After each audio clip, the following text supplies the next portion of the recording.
Happy Father's Day, or as Yahweh's disciples might call it, emotionally and physically abuse your kids' day, because the Bible's original dad has a parenting style straight out of a psychological horror franchise.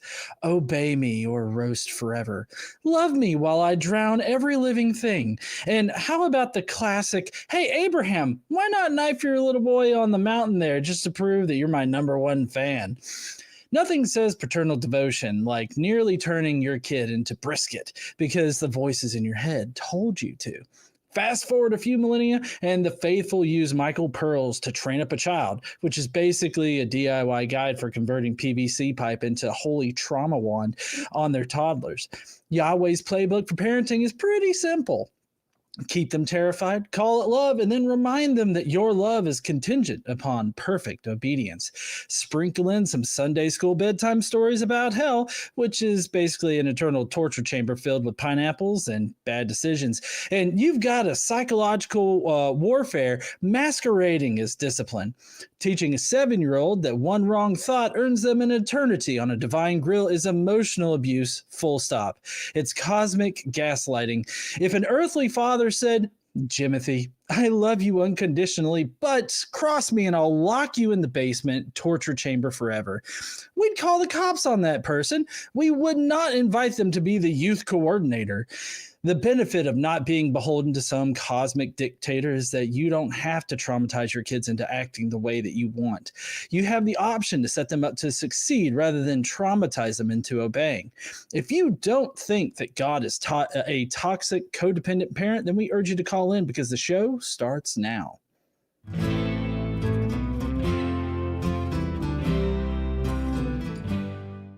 That's right, everybody. Today is June 15th, 2025. Happy Father's Day. I am your host, Rarity, and joining me today is the wonderful Godless engineer. What is up, man?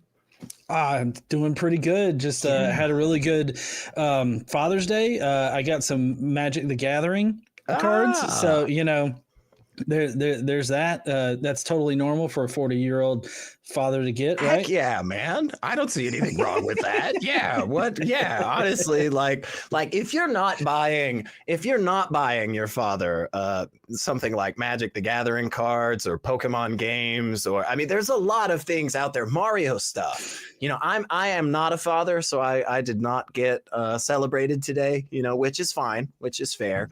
But I can say, because I know my dad doesn't watch this, he's never going to see this. So I can say directly to my father, hey man, I love you. Also, could you like give me that recipe for the family's potato soup already? Like, I don't know why. I know this is a weird way to do this, but like we've been talking about this for months now. And every single time I bring it up, you're like, oh yeah, I'll send it to you. And then like you don't do it.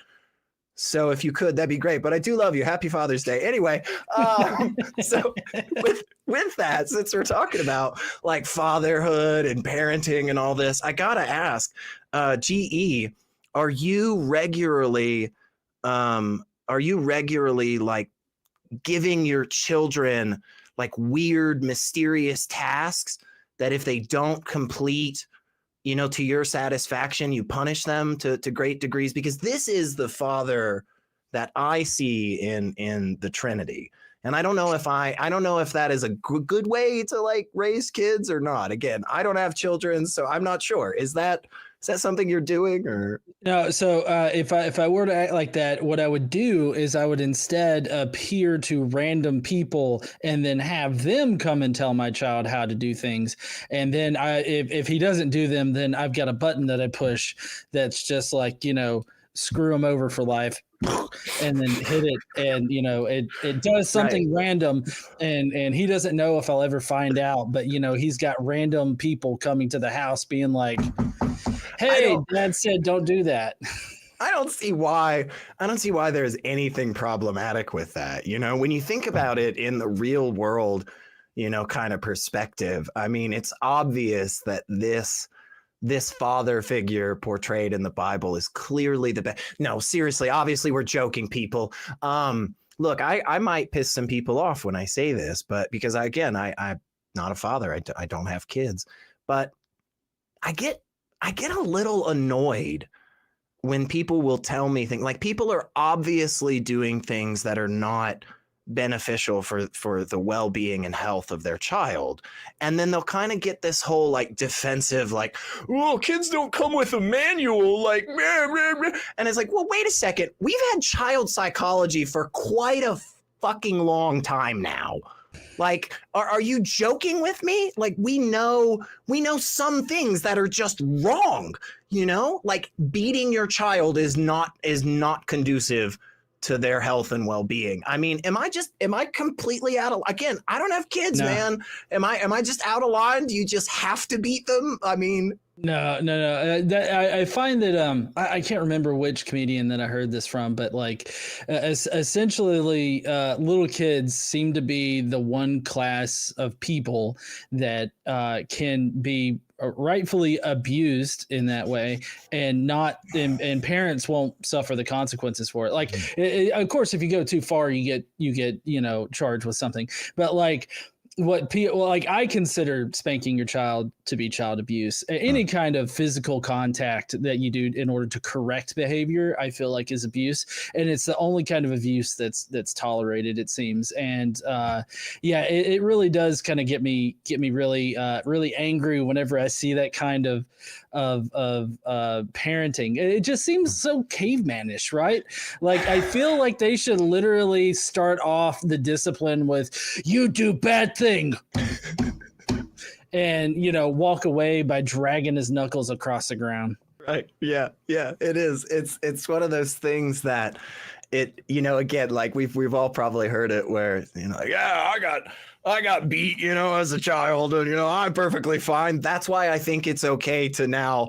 It's like, oh my gosh, no! Do you not see what you're saying? You're currently advocating for corporal punishment in public school. Like, this is a stranger beating strangers' children. Like, and you're saying that's a good? Come on, folks, this is ridiculous. The thing that I think about anytime I hear somebody say, "Oh, I got whipped as a kid and I'm fine," I think of the meme that's popular from Thor Ragnarok, where it's got Bruce Banner that's sitting there and he's talking to Thor and he says something. I can't remember what the line was, but then Thor looks back at him like, like, really? Are you sure about that? Like, if you got beat as a kid, you're not fine. Like, nobody is fine being beat as a kid like that. It's not okay. Yeah. It is this weird space that we have still not really wanted to talk about in a lot of ways, and people get very, very defensive about it. And so, that's why I just wanted to poke a little bit at it, because I'm sure there's somebody out there that thinks to themselves, gosh, these atheist, freaking, non-religious, secular, whatever. These idiots don't know what they're talking about raising children. And you know what? Maybe we don't. And maybe you are the brilliant mind that will help us realize that the only way to raise children with morals and compassion and just, I don't know, knowledge at all is through the love of Jesus Christ. I sincerely fucking doubt it. Doubt it, okay?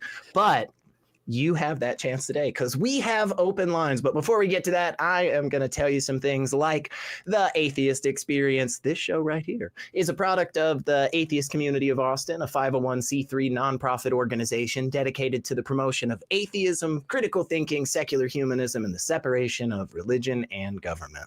I think all of those things are great. And actually, there is some cool stuff that we are going to be talking about later on. So some cool announcements out there in case you missed them on the last show and whatnot.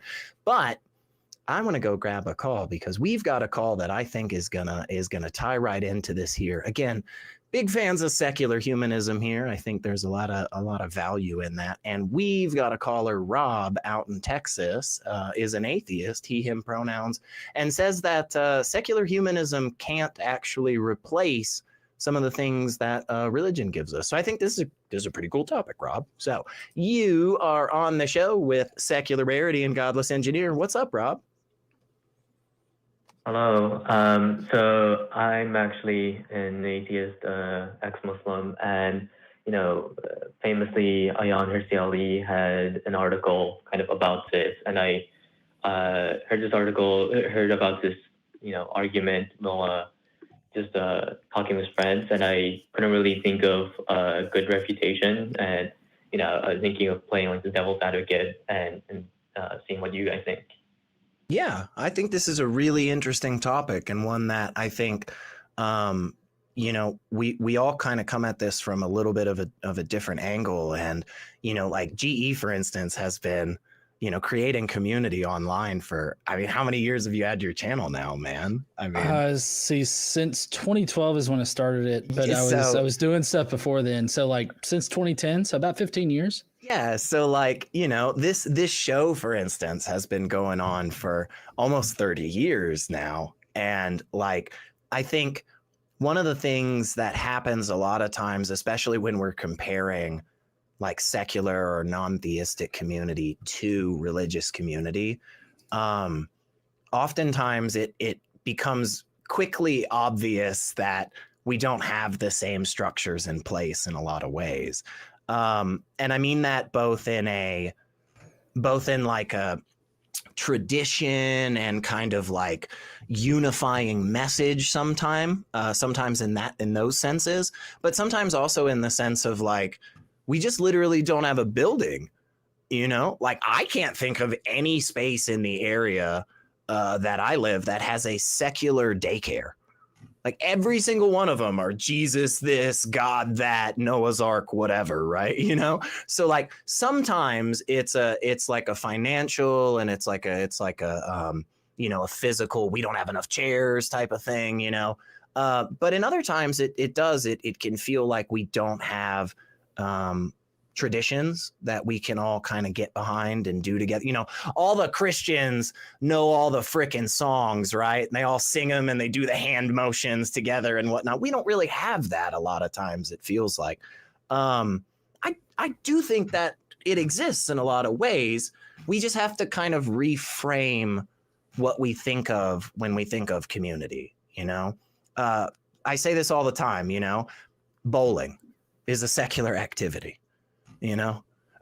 Music concerts is a secular activity. Potlucks are a secular activity. Going out and helping people in your community, right? Whether it's picking up trash or whether it's helping to mow lawns in a neighborhood. All of those things are secular activities, And what we need to do is really recognize that we're in a different space now, and we have to shift how we build these spaces and how we maintain them.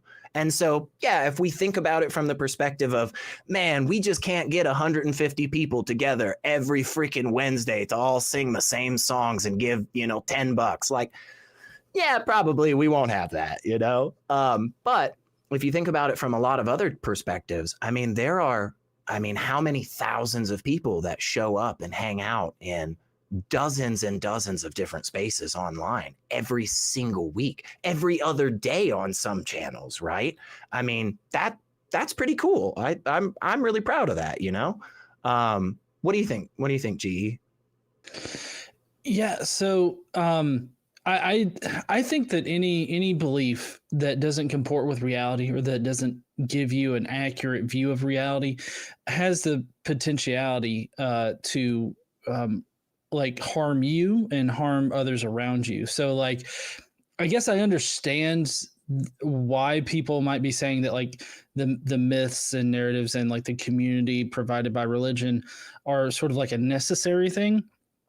That just says to me that like people think so little of either religious people or think so little of people in general that they can't cope without some kind of like controlling aspect to their life that distorts their view of reality and distorts it in a way that makes them easily controlled and easily manipulated. I feel like I have, I say this with an asterisk with a little bit of nuance. I feel like most people can be smart enough and can be intelligent enough to be able to find that kind of community or to do those things with an accurate view of reality instead of an inaccurate view of reality. So I've been like secular Rarity said at the beginning of this, I've been doing this for 15 years, and people here at the ACA have been doing this community building for far longer than that. I think that community building is not something that we can't do. I just think that because of the minority of atheists that are out there and a minority of groups that are out there to provide similar communities to religious communities, I think that's really the only barrier at this point. I think that people can find all of the things that you can get out of a religious community. You can definitely find those in a secular community. It's just a matter of, I think, the popular opinion of believing in some kind of creator. This whole idea that, oh, if you don't believe in a creator, you don't believe in Jesus, you don't believe in God, then that has some kind of moral implication to your life or anything like that. I just don't think that's true. Mm-hmm. What do you think, Rob? Yeah, so both of you had, I think, two very different arguments, and I kind of made similar arguments as well. And, playing devil's advocate, some of the responses that I heard was, if you try to create an atheist community, that's obviously possible, but you can't replace the history and, just the prevalence of religious imagery. For example, if when a writer is, creating a movie or writing a novel, there's, a lot of times they make allusions to, the Bible, and you have like Totally. this imagery or like build up these cliches. And Yeah. I think that's just like really hard or impossible to do with secular humanism. And there's no like centralizing figure or myth or like stories regarding those. I guess I just don't see the need for any of that. Like, you can definitely reference it in a secular manner. That's done all the time throughout it. And I mean, I feel like there's often a misrepresentation, like sort of looking at these scriptures through like a very Christ-colored lens, if you will, because people often characterize these scriptures as being like, oh, so great, and like, oh, look at the wisdom that you can find in this particular section. And I guess maybe just because I've been doing this so long, like anytime I hear somebody talk about like the beautiful things about the scripture, I'm just sitting there like, yeah, but if I turn to Numbers 31 here, God is definitely telling Moses to go in there and kill children along with innocent women and other children, and then taking small virgin girls to force into marriages, which is a type of sexual slavery. I get that you want to look at the good parts of this, but like, I feel like the bad parts overshadow these good parts. Yeah. Like, I can't get past that. And I don't think that we should characterize the Bible as being all roses and everything. I just don't think we should do that. No, I totally agree. And I think that's one of the points that I really, really love to focus on, because, I've heard this phrase before by different Christians. They'll say like, well, you turned away from religion because of the church.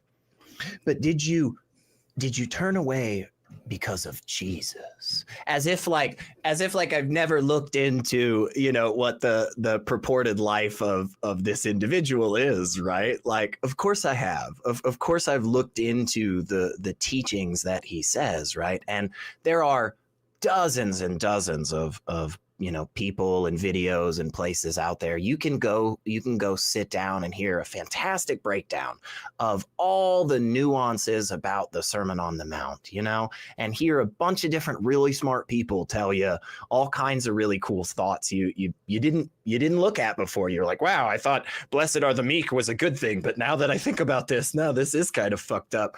I really do think when we look at the things that come to us from religion, like let's take one we don't often talk about on here, Hinduism.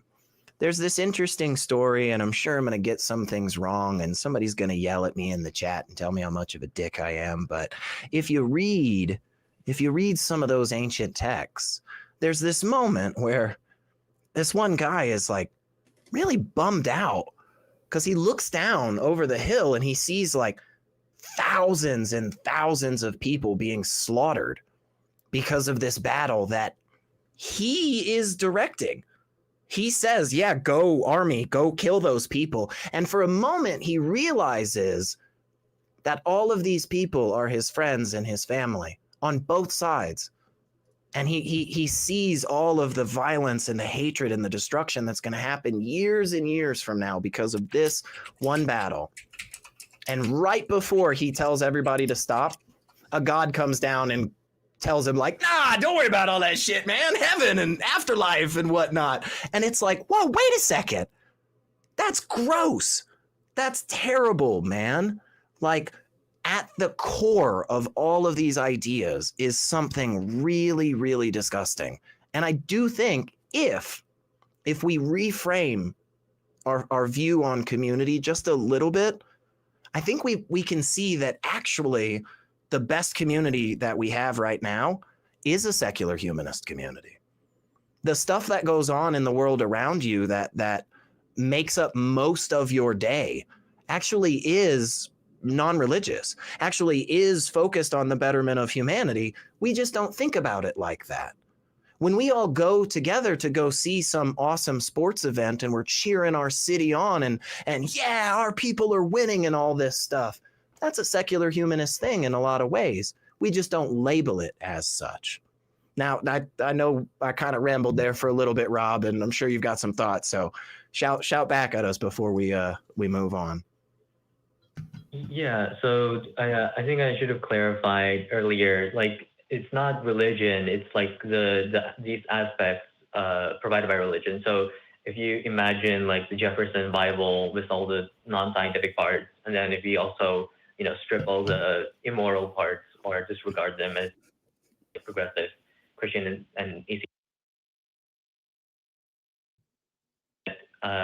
like Alex O'Connor kind of makes this argument that new atheism, and I'm a big fan of Christopher Hitchens, but they come in, try to like bring a wrecking ball to religion, but don't have anything really solid to back it up, and as a replacement. Well, so it's like there's not something to rally behind. I don't know. See, I disagree with this because I feel like you could definitely use like something that's written better and with a richer backstory in order to derive a lot of the same principles that you could get out of the Bible. Like for instance, Lord of the Rings. Totally use Lord of the Rings. You can look it up online. You can get comparable verses. Mm-hmm. Like I just did the love your neighbor as yourself, and I got a couple of really good quotes. Like this is from Samwise Gamgee. I can't think of a good reference for this, but there is some good in this world, Mr. Frodo, and it's worth fighting for. Isn't that something that you can rally behind right there? Like, oh, praise Samwise. Just give it up for Samwise. And then go to the master himself, Gandalf. I will not say, do not weep, for not all tears are an evil. I mean, that right there, just think of it. Hallelujah, Gandalf. I might start dancing and shaking in the aisles, man. You shall not pass with your bigotry. Oh, see, you can get behind, you can get emotionally behind like a lot of things right there. And I present the gospel of the Lord of the Rings.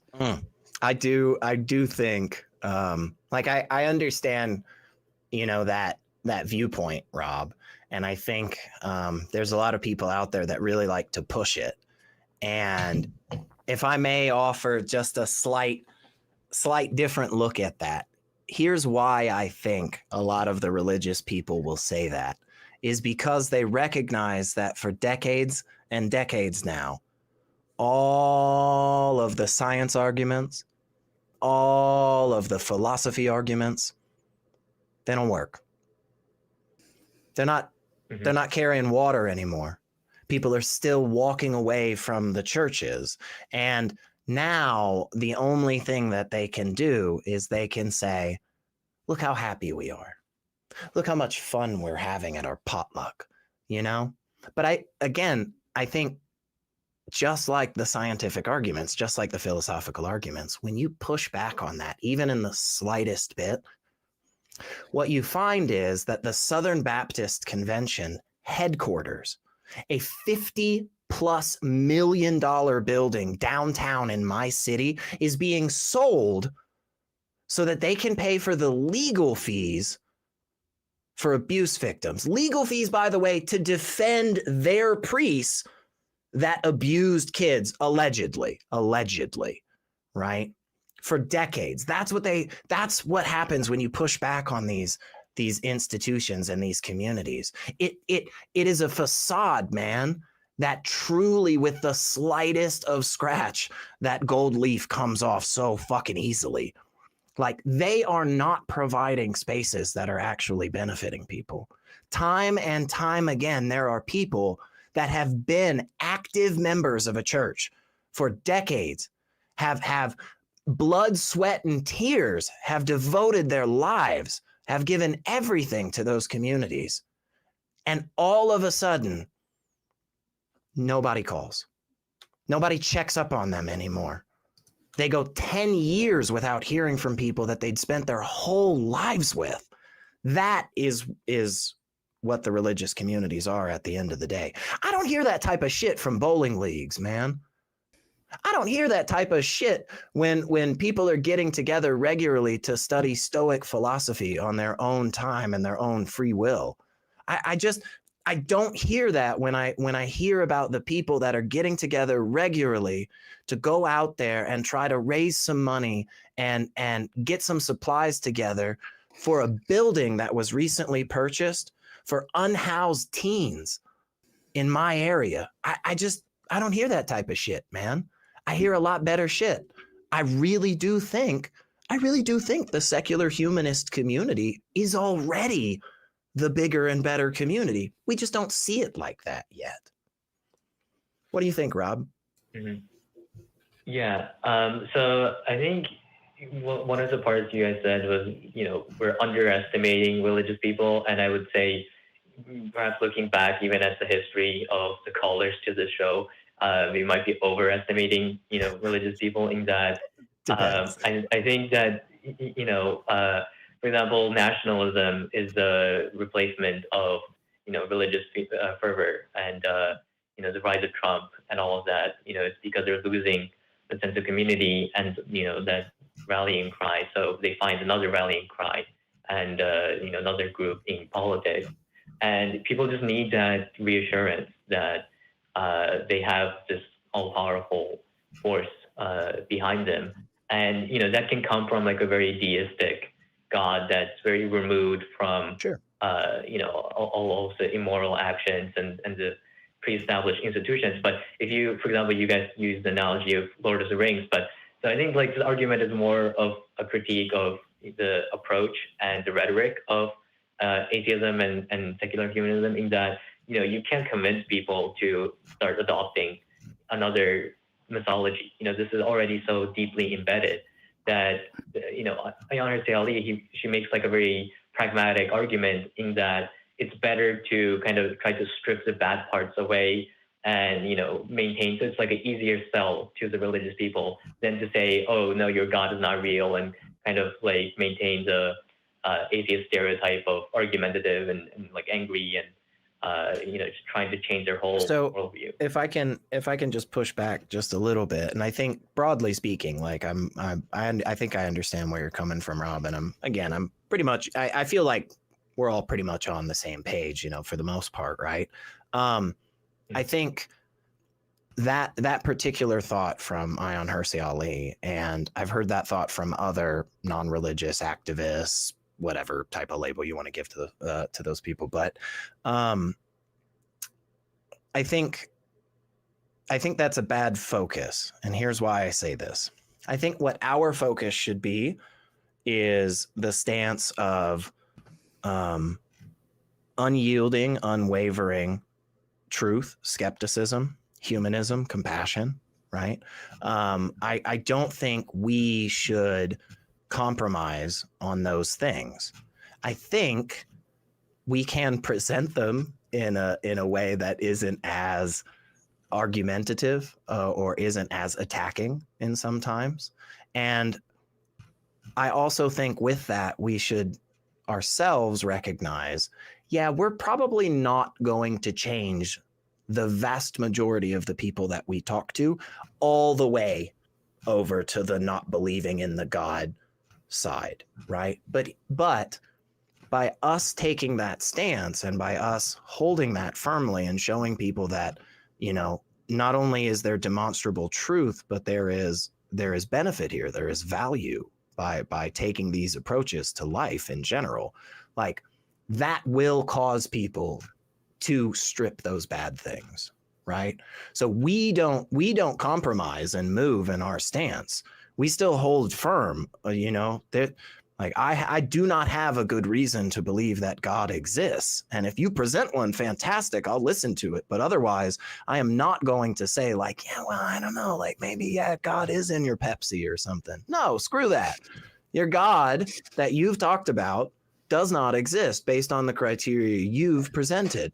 And if I can get you to understand at least why that version is crappy and poorly formed, maybe you'll incorporate some more logical thinking, some more skepticism, some more humanism, and maybe you won't be on the street corners calling for, you know, queer people to be put in jail and stuff, right? I think that's the right approach. I might be wrong, but I don't think we should compromise on our stances. What do you think, Rob? I think so. For atheists, for people that think like us, then you know that becomes very easy. But a very like common argument that so you know when I was leaving Islam, for example, was very I heard all the time was oh, so now you're atheist, you don't believe in God, you're going to be murdering and stealing from everyone.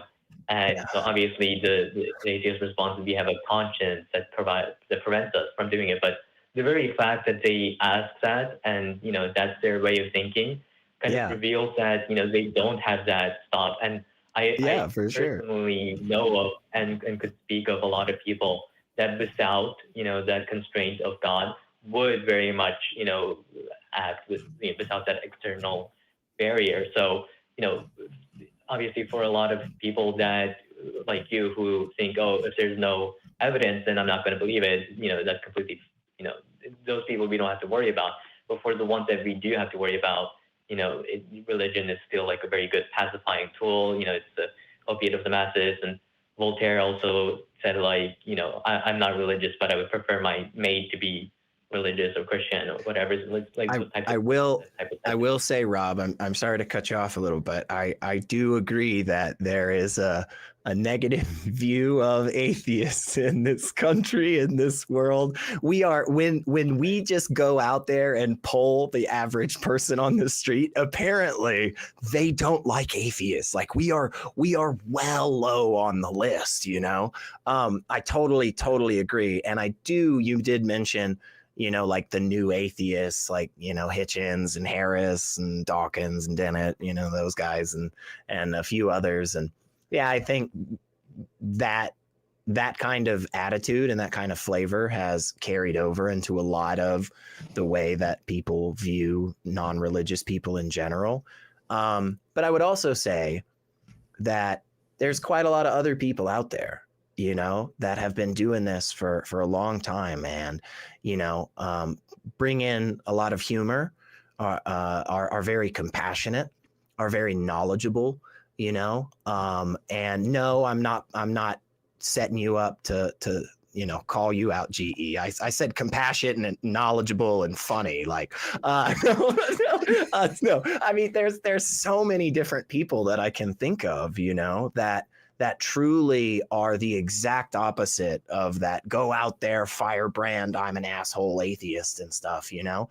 And honestly, and I've said this for years, I think we need both sides. I really do. I think we need that and everything in between because the Christians have that.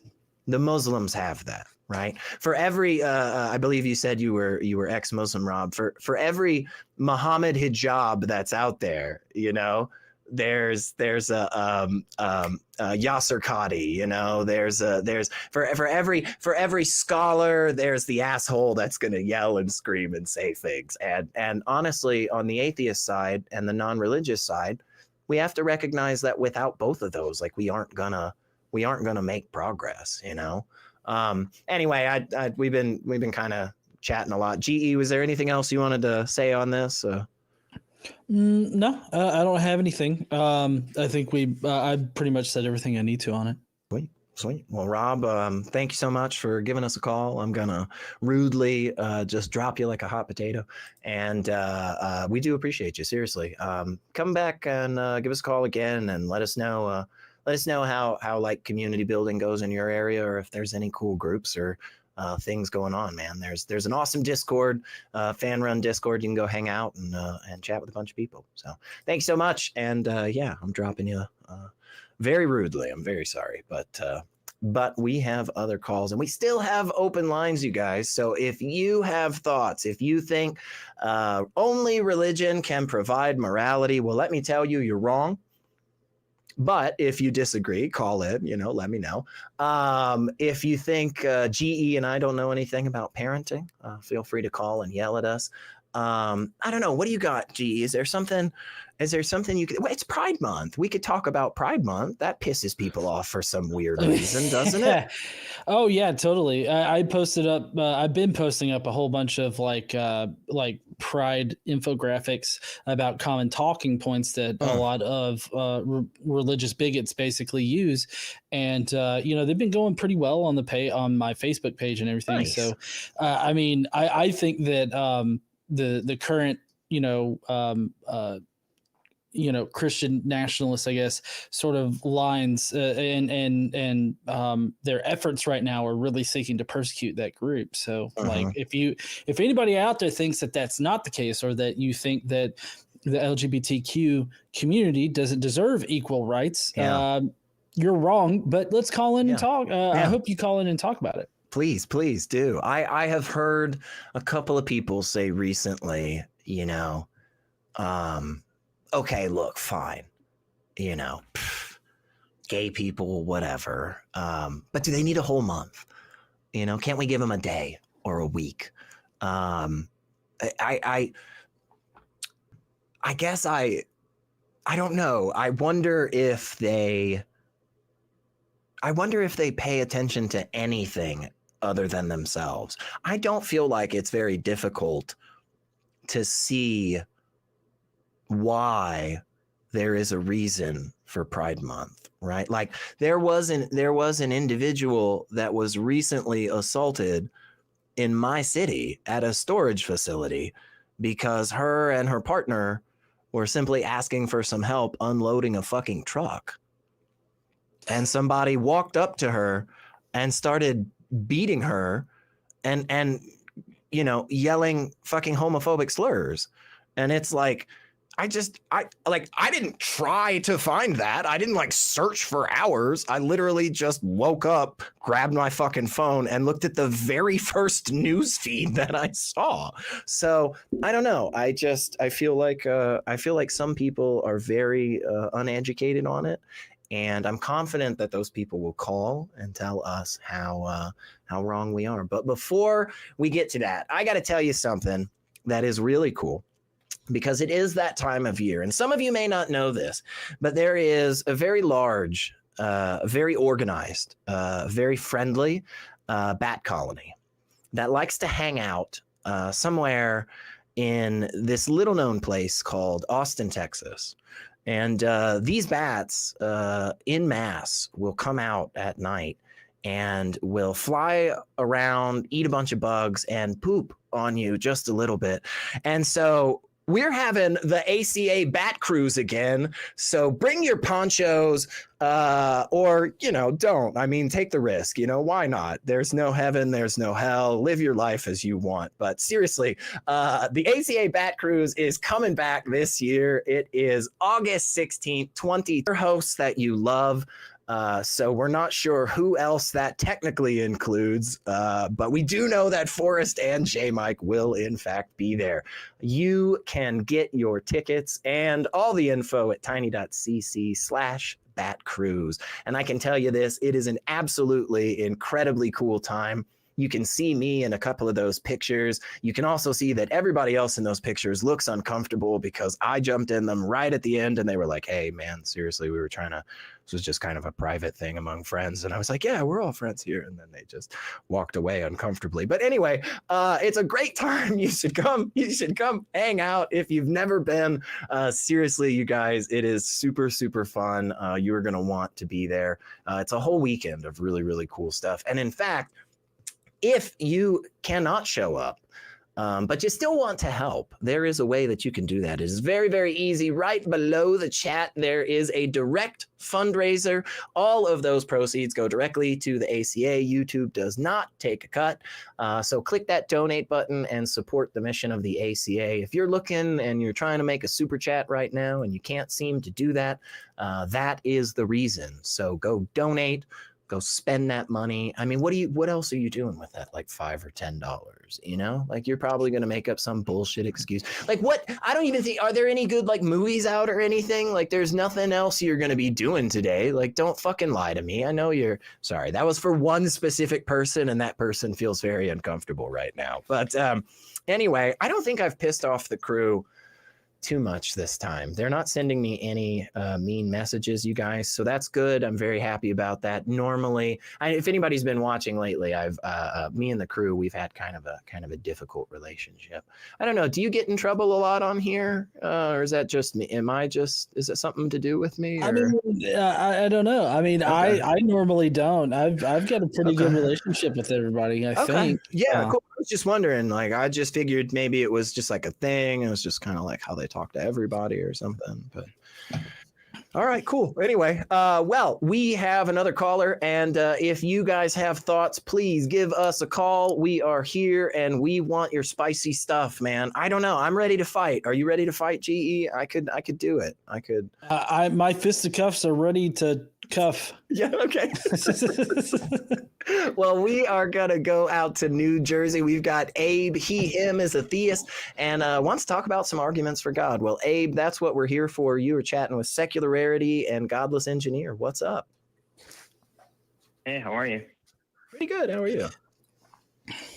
I'm doing good. So I have two arguments for the existence of God.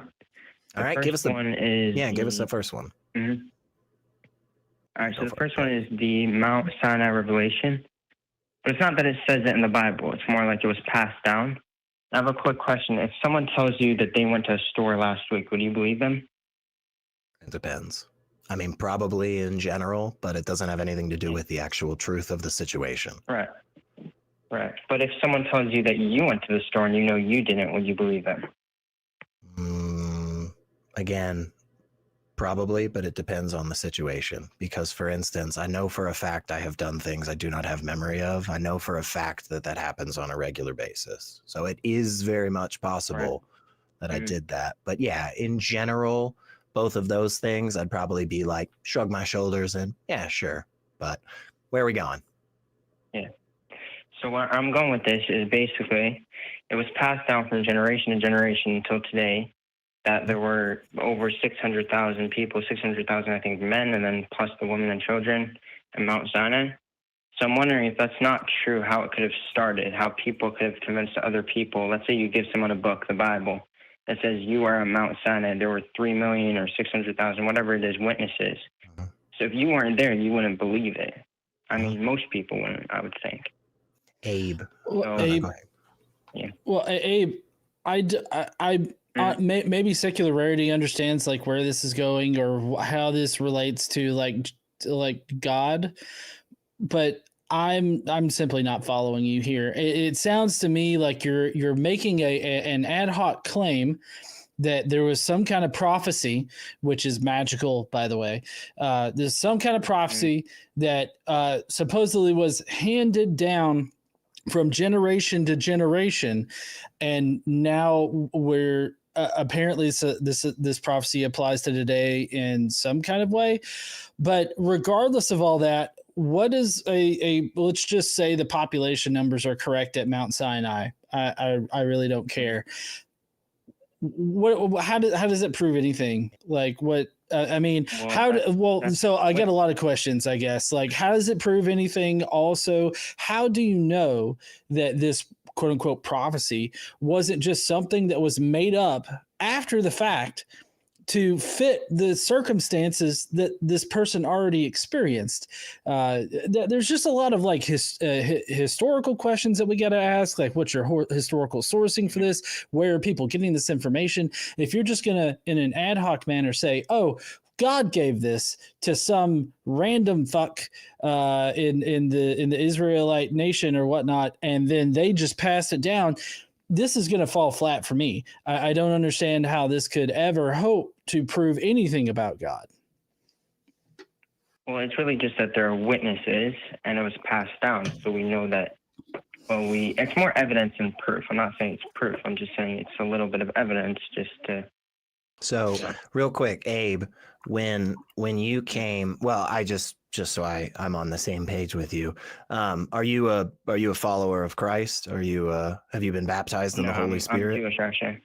Oh, you're Jewish. Okay, awesome. That's great. Still Abrahamic though. That's good. Because if you're outside of the Abrahamic faith, I might have some questions. You know, no, I'm kidding. No, but seriously, when you converted to Judaism, right? When you went through that whole process, right? Because it's difficult. It's a very, very difficult process. Judaism is not one of those. Oh, I'm sorry. Say that again. I was born Jewish. Oh, so this particular thing that you're bringing up, for instance, had nothing to do with your belief. You were just raised in the faith. My father told me, and his father told him. Right. So you were just, but hang on. Like when your father told you that story, you already believed, right? Like this didn't actually move the needle for you, I was a young kid, so I just believed whatever I was told. Then right now I'm not religious, but I'm still figuring things out. Yeah. But hold up. But go back to that, what you just said, Abe. That was a really good point, man. That's a really, really good point. Is that, when you were younger, you just believed what people told you, man. And people told you that this was a really miraculous story and really, really interesting and special. A buddy of mine was raised in the Hindu religion. And in that religion, they also, surprisingly, have really miraculous stories. And you'll never believe it. They've been passed down from generation to generation, from grandfather to father, from father to son. And there's 6,000, 100,000 witnesses, and all of them saw this. It's fascinating how truly, like point for point, every single one of these stories are. Every single one of these religions are. Like, I'm not saying that this didn't happen, for instance. I'm not saying that it wasn't passed down from generation to generation. I'm just saying it seems to me like there's nothing to distinguish between stories like this for your religion and stories like this for every other religion. And either we accept them all or we don't accept any of them. Right. So it's more, the question I have is more, how would the first people that heard the story be convinced of it if all it was is a story? But really, compared to Christianity and Islam, there's just one prophet. This is a little different.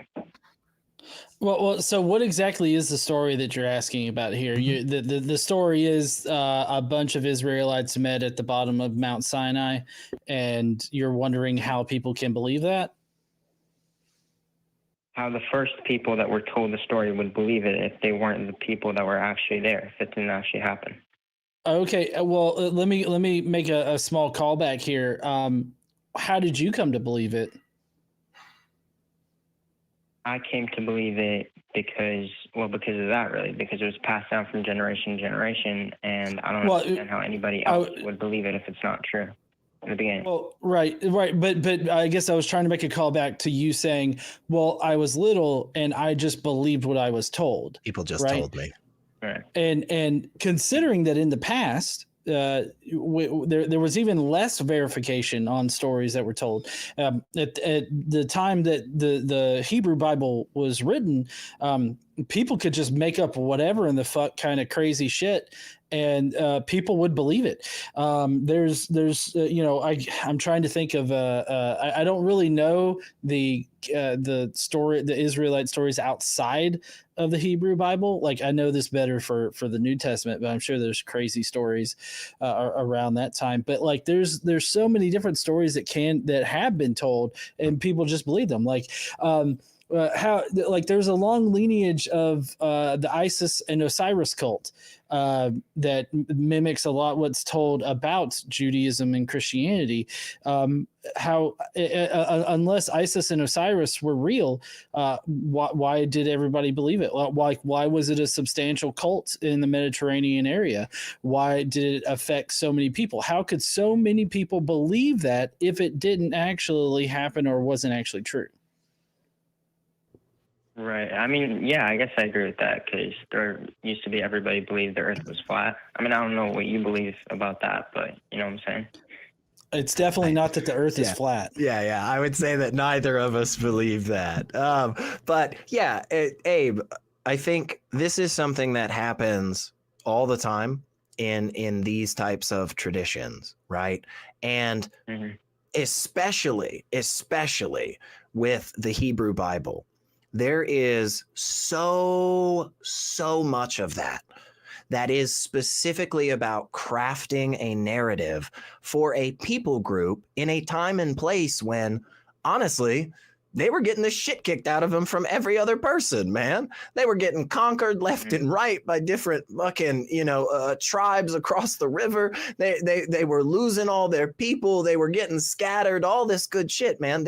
There is a reason that a people group in that particular historical context, geopolitical context, it makes total sense to me why they would come up with a couple of different stories, right? And it's not, this is the thing, is a lot of people will come at, me and GE, and they'll be like, well, you think they're just making it all up. You think they're just, no. Syncretism is this fascinating concept where we don't exactly make up something brand fucking new, but it also is not just this straight one for one matching, putting together. It's this beautiful thing that we as people do, where we take a little bit of the new, we take a little bit of the old, we blend that together in some ways, we keep some of it, we throw some of it away. It's just what we do. And I bet you, if we go back to Hinduism, if we go back to Zoroaster, regional systems of belief that have existed for thousands and thousands and thousands of years, I bet you there's similar stories to this stuff, man. Right. Because that's what we do. We just kind of take the cool stuff. Go ahead. What you said about the Jews being conquered and all that, that could be some more evidence, because it says in the Bible or whatever that we will exist forever, or until the end of days, or until whatever it is. Yeah, and but come on. We're still alive after all that. Come on. We're one of the most hated nations. Nah. Abe, come on. Think about that for a second. Just think about that for a second. Right. Name a group, name an ideology, name a person that ever puts out as a prophecy, and one day all of our people will be fucking destroyed and dead. Name one that exists. That's of course everybody's gonna make the fucking prophecy about we're gonna be around forever, we're gonna take back our land, we're gonna be the strongest. Everybody says that. Nobody's different in that space. Come on. Right, but in this case it actually kind of happened, because there are many. Yeah, but it happens for everybody that's still around, man. The only reason that we have that shit from ancient China is because guess what? They're here, because the rest of the people that didn't win after saying that same thing, we don't know about them anymore. We don't talk about them anymore. Of course, this is one of those things that's like obvious. It's like, well, if I go buy ice cream, there's going to be ice cream for the ice cream sundae tonight. It's like, yeah, because you bought the fucking ice cream. Like, of course, come on. Yeah, that sounds a lot better in my head, I guess. but that's the thing, man. Yeah. This is how so much of this stuff is, man. This is how so much of this stuff is. It sounds really, really good to us. And other people, all these people around us have been talking about this for years, man.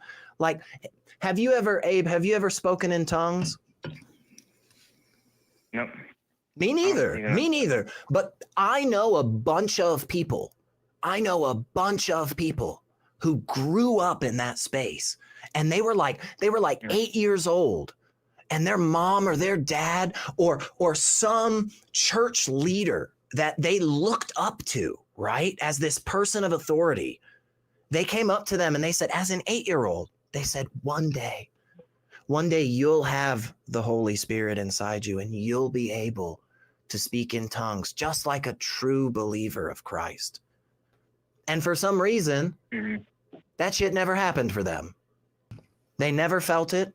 Yep. They never spoke in tongues. It never worked for them. Now, I think it's because it was just a story to begin with. It was never true. Right. It was just a story that people passed down from grandfather to father, from father to child. And honestly, when we poked at it just a little bit, it was a facade, you know? And I don't know that every single thing that you believe is like that, right? But I think there are some of these. We talked about a few. I think there are some of them that they really are, man. It's really just a story. And it's not it could be a cool story. It could be one that fills you with a lot of pride about your who you are, your place in the world, your family history, all of that. And that is good shit. That is valuable shit, you know? I don't want to take that away. But if you're telling me that part of the story, let's say, involves like some dude holding his staff in the air for, 14 fucking hours and the sun stopped in the sky, that part's not real. That's all I want to say. All right, one last argument. This was really the second one. When you said something about conquering the Jews being conquered, I just thought of that one. But that's okay. Go for it. Basically, this one is that one thing we can all agree on. If we don't agree about God, we don't agree about lots of stuff. Are we in the Matrix? Are we this? Are we that? One thing we can agree on is that we exist, right? Yeah, I think so. Or something exists, because we could be in the Matrix. I feel pretty good about that there is a reality. So. All right, so I don't know if you're going to like this one, but basically it's that the definition of God is existence. So by believing in existence, we're believing in, call it God. I don't mean like a man in the sky. I mean existence. Well, so the problem that I have with this is that you end up just equivocating some words here. Like you're just reducing the idea of God down to something that just doesn't make that isn't descriptive of what people generally think of as God. So you're kind of doing a bait and switch here with defining God as existence. From the Kabbalah. Okay. I don't care where it comes from. It's still a bait and switch. Like it's a bait and switch on the idea of what existence is, how existence is defined, and all that kind of stuff. So like if you're just going to define existence as God and just give existence the label of God, then I mean you're just ad hoc. You're kind of ad hoc changing it so that your argument for God works because we exist, but it's not actually proving anything about God. You're just redefining terms. Mm-hmm. But if that's what God is, then. But how would you know that, Abe?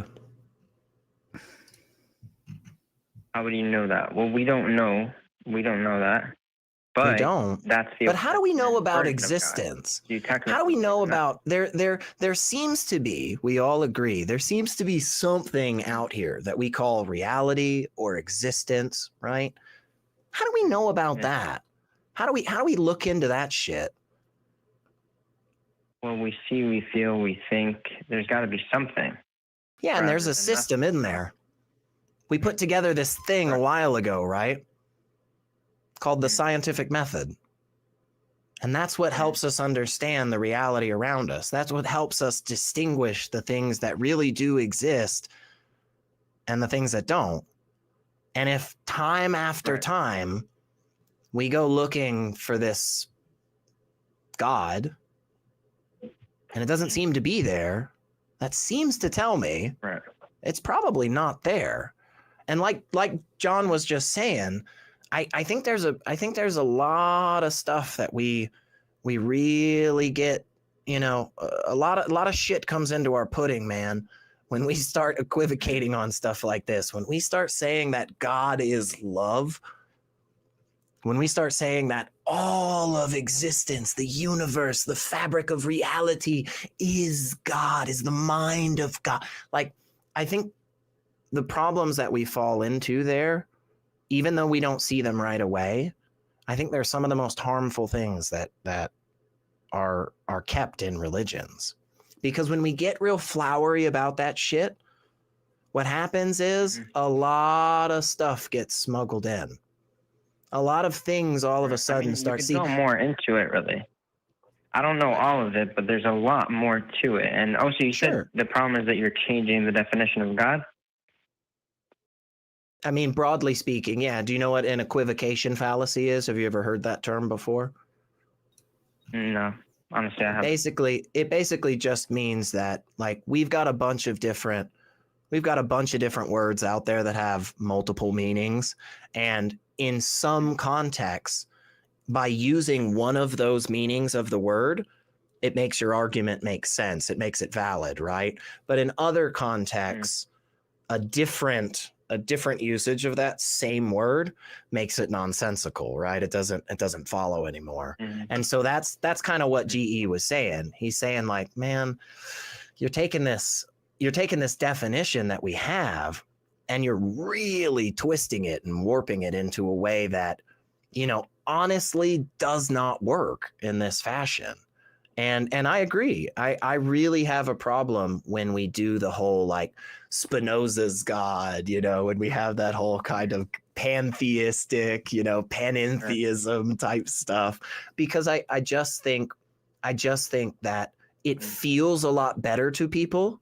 It makes people feel a lot better, but all of the harms are still inherently a part of that. Honestly, I think one of the best analogies I can give is lethal injection as a death penalty in the United States. One of the reasons that we do lethal injection in this country is because it makes us feel good, because we don't have to see somebody suffering, right?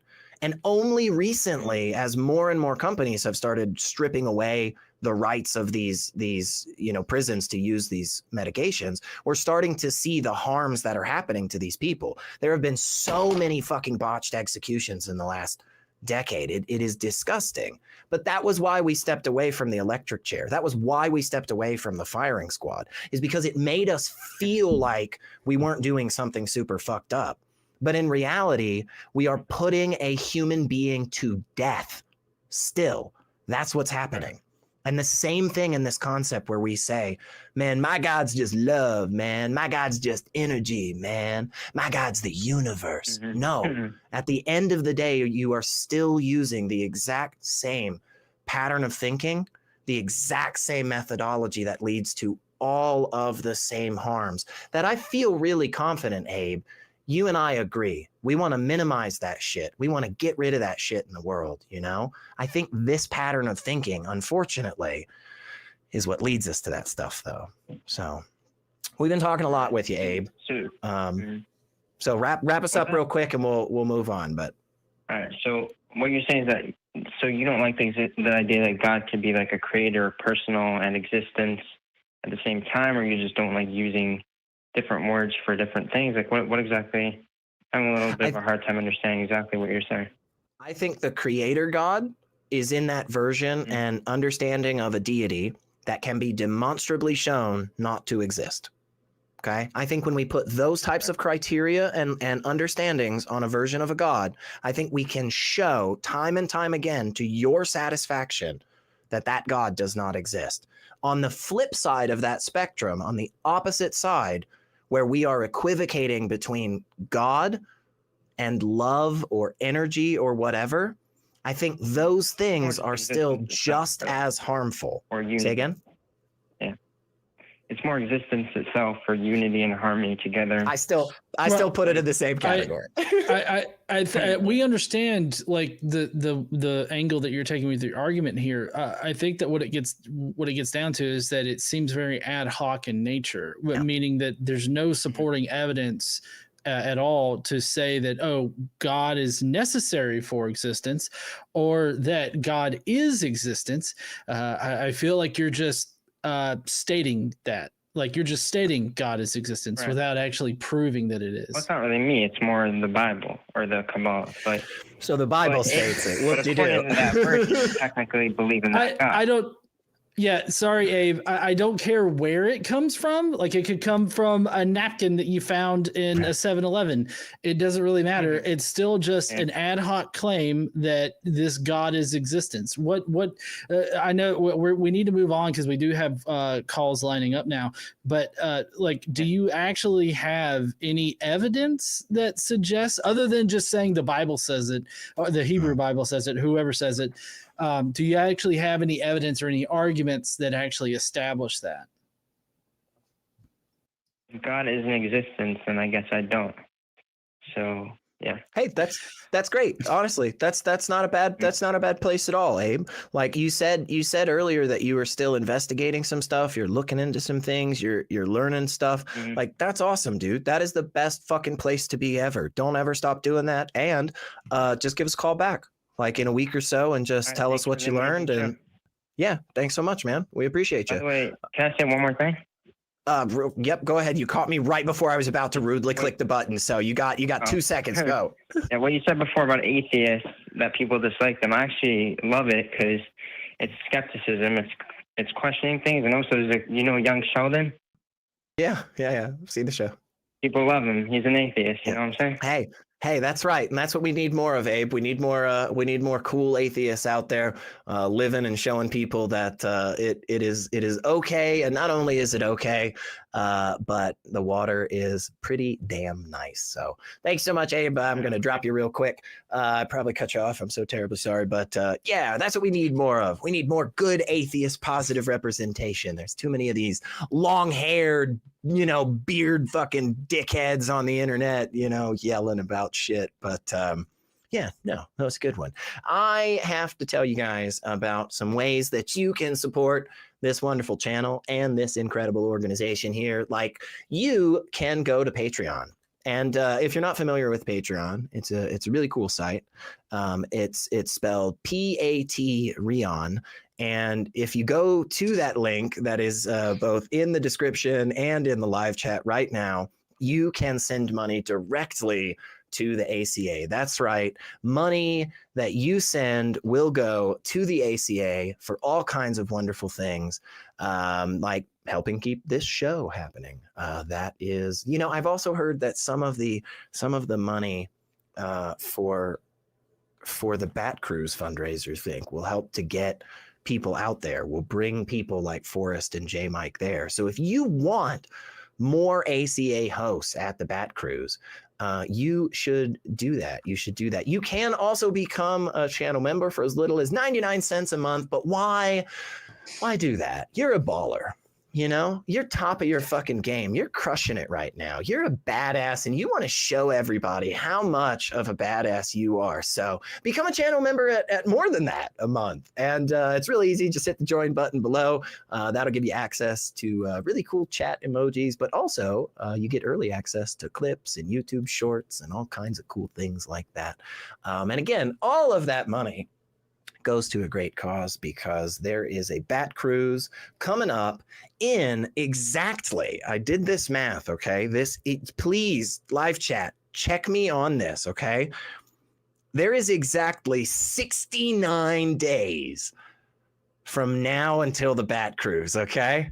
Nice. Now, I think for legal reasons, I am not allowed to say things about like 69, like at the Bat Cruise. I don't know. I can't say, look, I'm going to stop here. I'm starting to get messages from the crew. But look, by the way, did you know that there's ACA merch? You can go to tiny.cc/merch ACA. You can buy lots of things. And there's all kinds of great things there. There is not anything 69 related on there. You know what? This is a thought real quick. And I know this is probably bad, and I should probably not have this thought on air, but I'm just wondering, like, do you think we could do like ACA condoms? Do you think that's a thing that would like be okay? Like, is there any reason that we couldn't sell? Like, okay, so we're gonna go out to Hawaii. So we've got Charles. Him is a theist, doesn't follow the Christian God, but wants to talk about the God of the Bible. Well, hey, Charles, get us back on track a little bit. You're on Atheist Experience. What you got for us?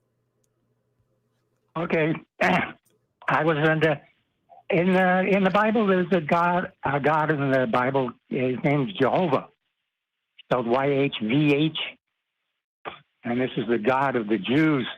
That Christians hate this idea, this God, because Christians have their own God, Jesus.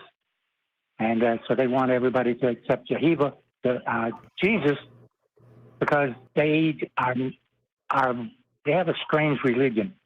And their religion basically is basically Jesus is the devil, and they worship the devil.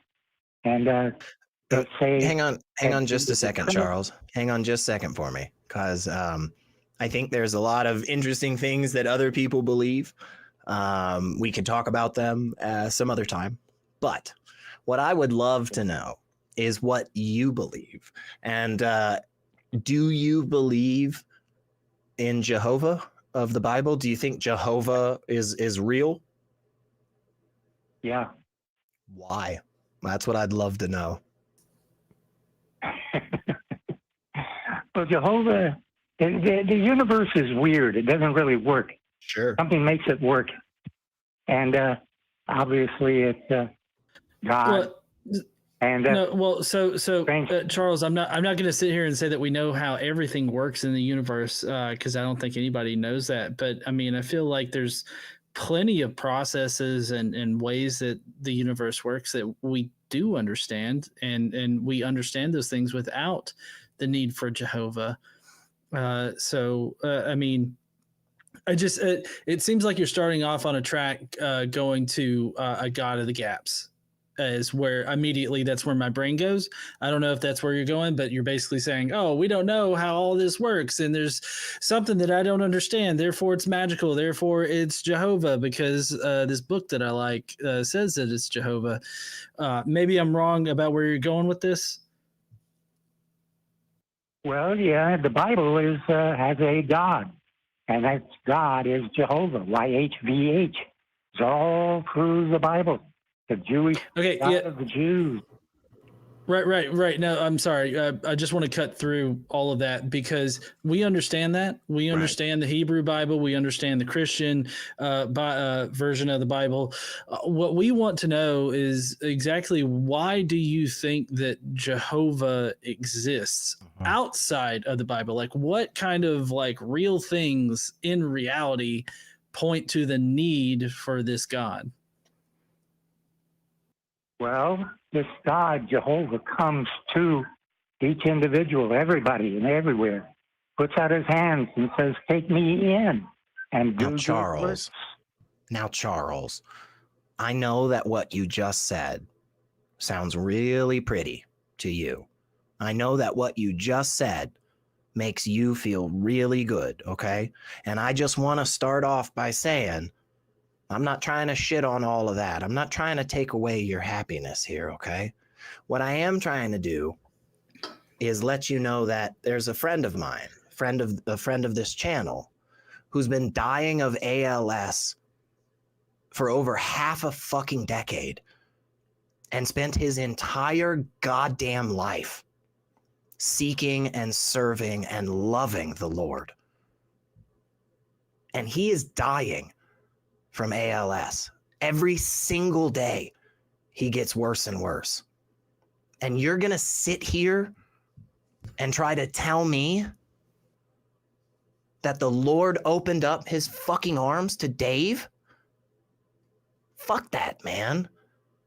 You're going to tell me that that 8-year-old girl who was fucking murdered in her sleep last month, you're going to tell me that the Lord opened up his fucking arms to her? Come on, man. Like, give us something real. don't give me that bullshit. Like I get it.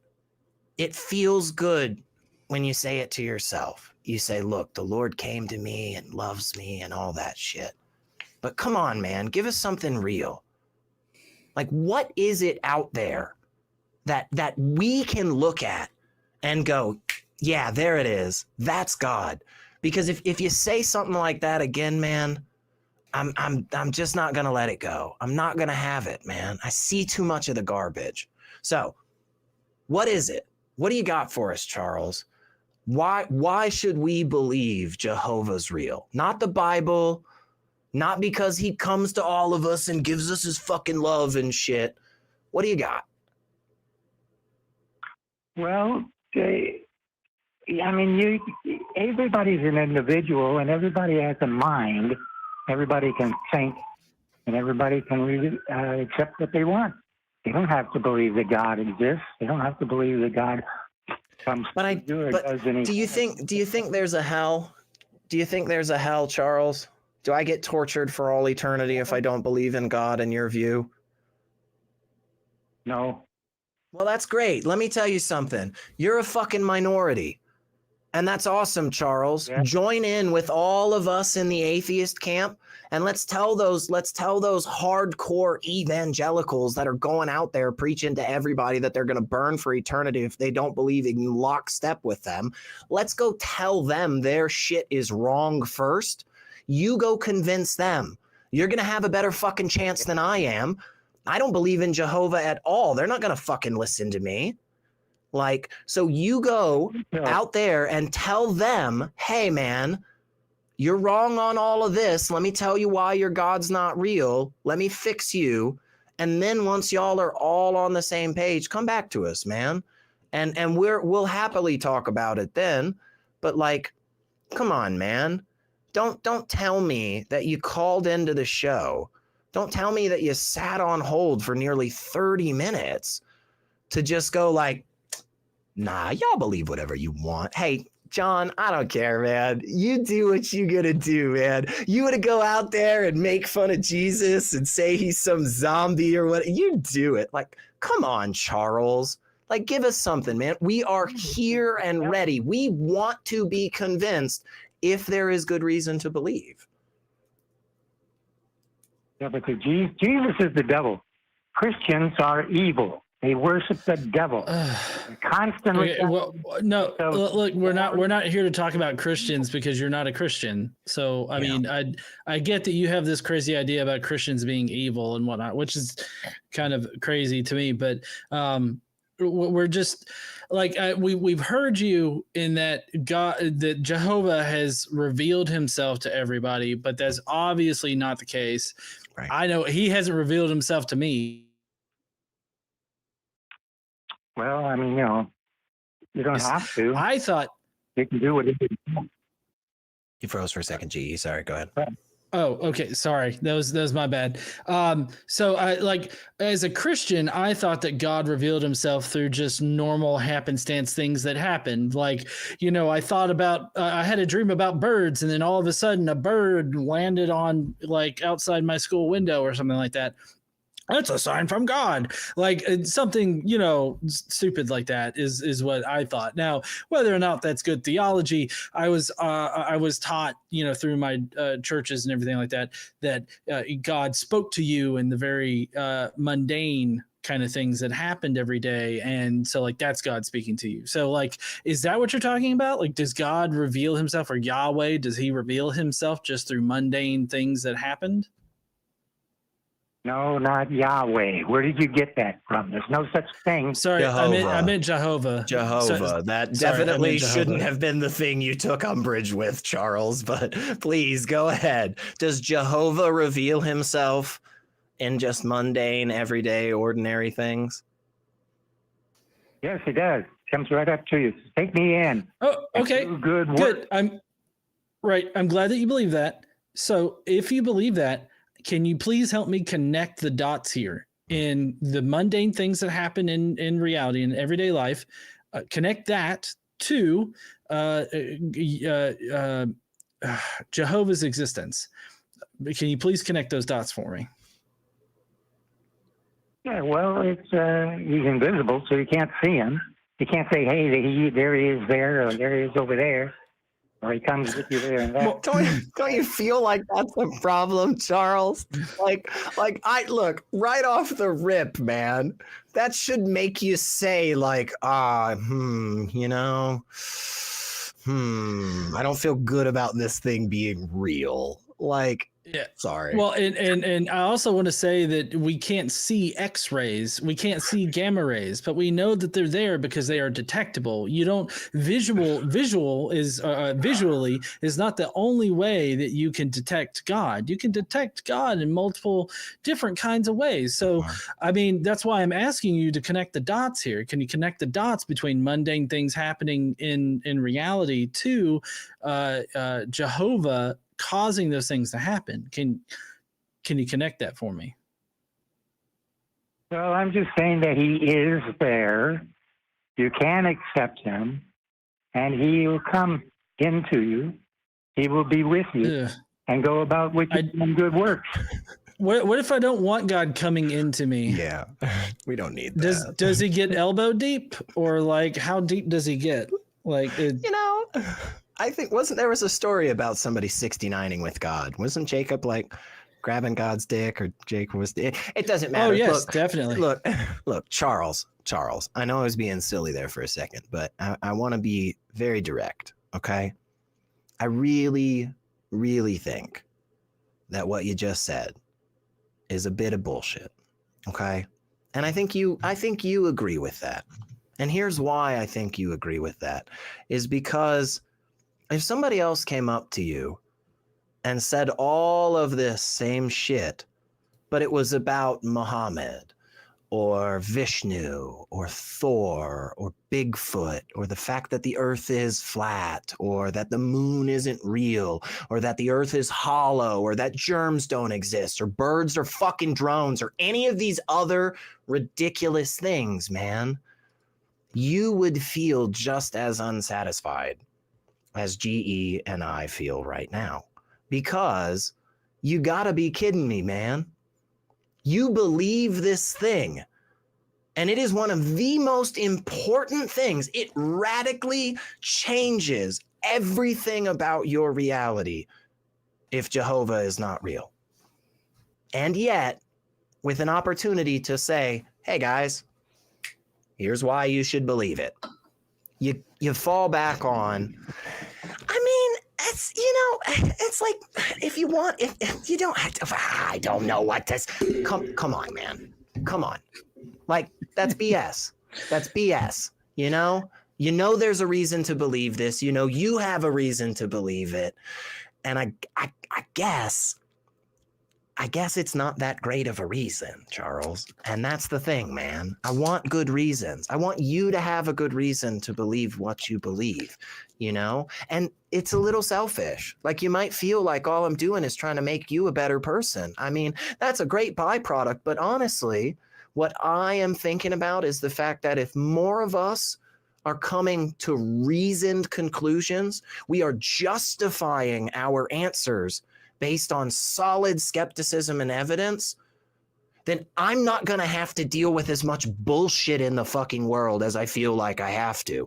So it's selfish. It's very selfish. But Charles, I'm going to let you go, man. Unless you got anything else to say, GE. You got any other thoughts? Well, I was just going to follow up with the way that Charles responded. It just sounded if you like got more questions, man. Yeah. I'll bring him back. I won't let him go. Yeah. Oh, no, I was just going to say that it just sounds ad hoc, like, he just, God just exists or Jehovah just exists. It just, me personally, and I feel like a lot of atheists and agnostics and skeptical people out there, but we need actually something more than just an ad hoc statement or claim that God, Jehovah exists. Right. Yeah. I think so too. But Charles, thank you. We really do appreciate you, and I hope you'll watch this back and give us a call back, man. Because I do. I want to know. Like, I don't want you to just say to me, "Nah, man, you can believe it if you want," or like whatever. Or no, This is one of the most fucking important things ever. There's a reason that you believe this and you care about this. This matters to you in your life, Charles. And I want to understand that reason. And if it's a good reason, I'm going to accept it and I'm going to join your fucking side. But we did not get that today. That's okay though, you know, because we do have some other great calls and we are going to go right to them. But before we do that, I have to shout out a wonderful group of people. There is week in and week out some people that devote their time and their efforts to making this show happen and all of the other amazing shows on this great network. So can we see the crew? Can we see those amazing, amazing faces? They are so, so kind. I can see a few of them are looking a bit disappointed. They don't look angry yet. They just look disappointed. So we will find out what exactly I have done. I can't think of anything. I might have done something. Was it the sex toys thing? Do you think it was talking about ACA sex toys? Do you think it was that? No, honestly, I think it was the whole ACA condom thing. I mean, I think that probably pissed them off.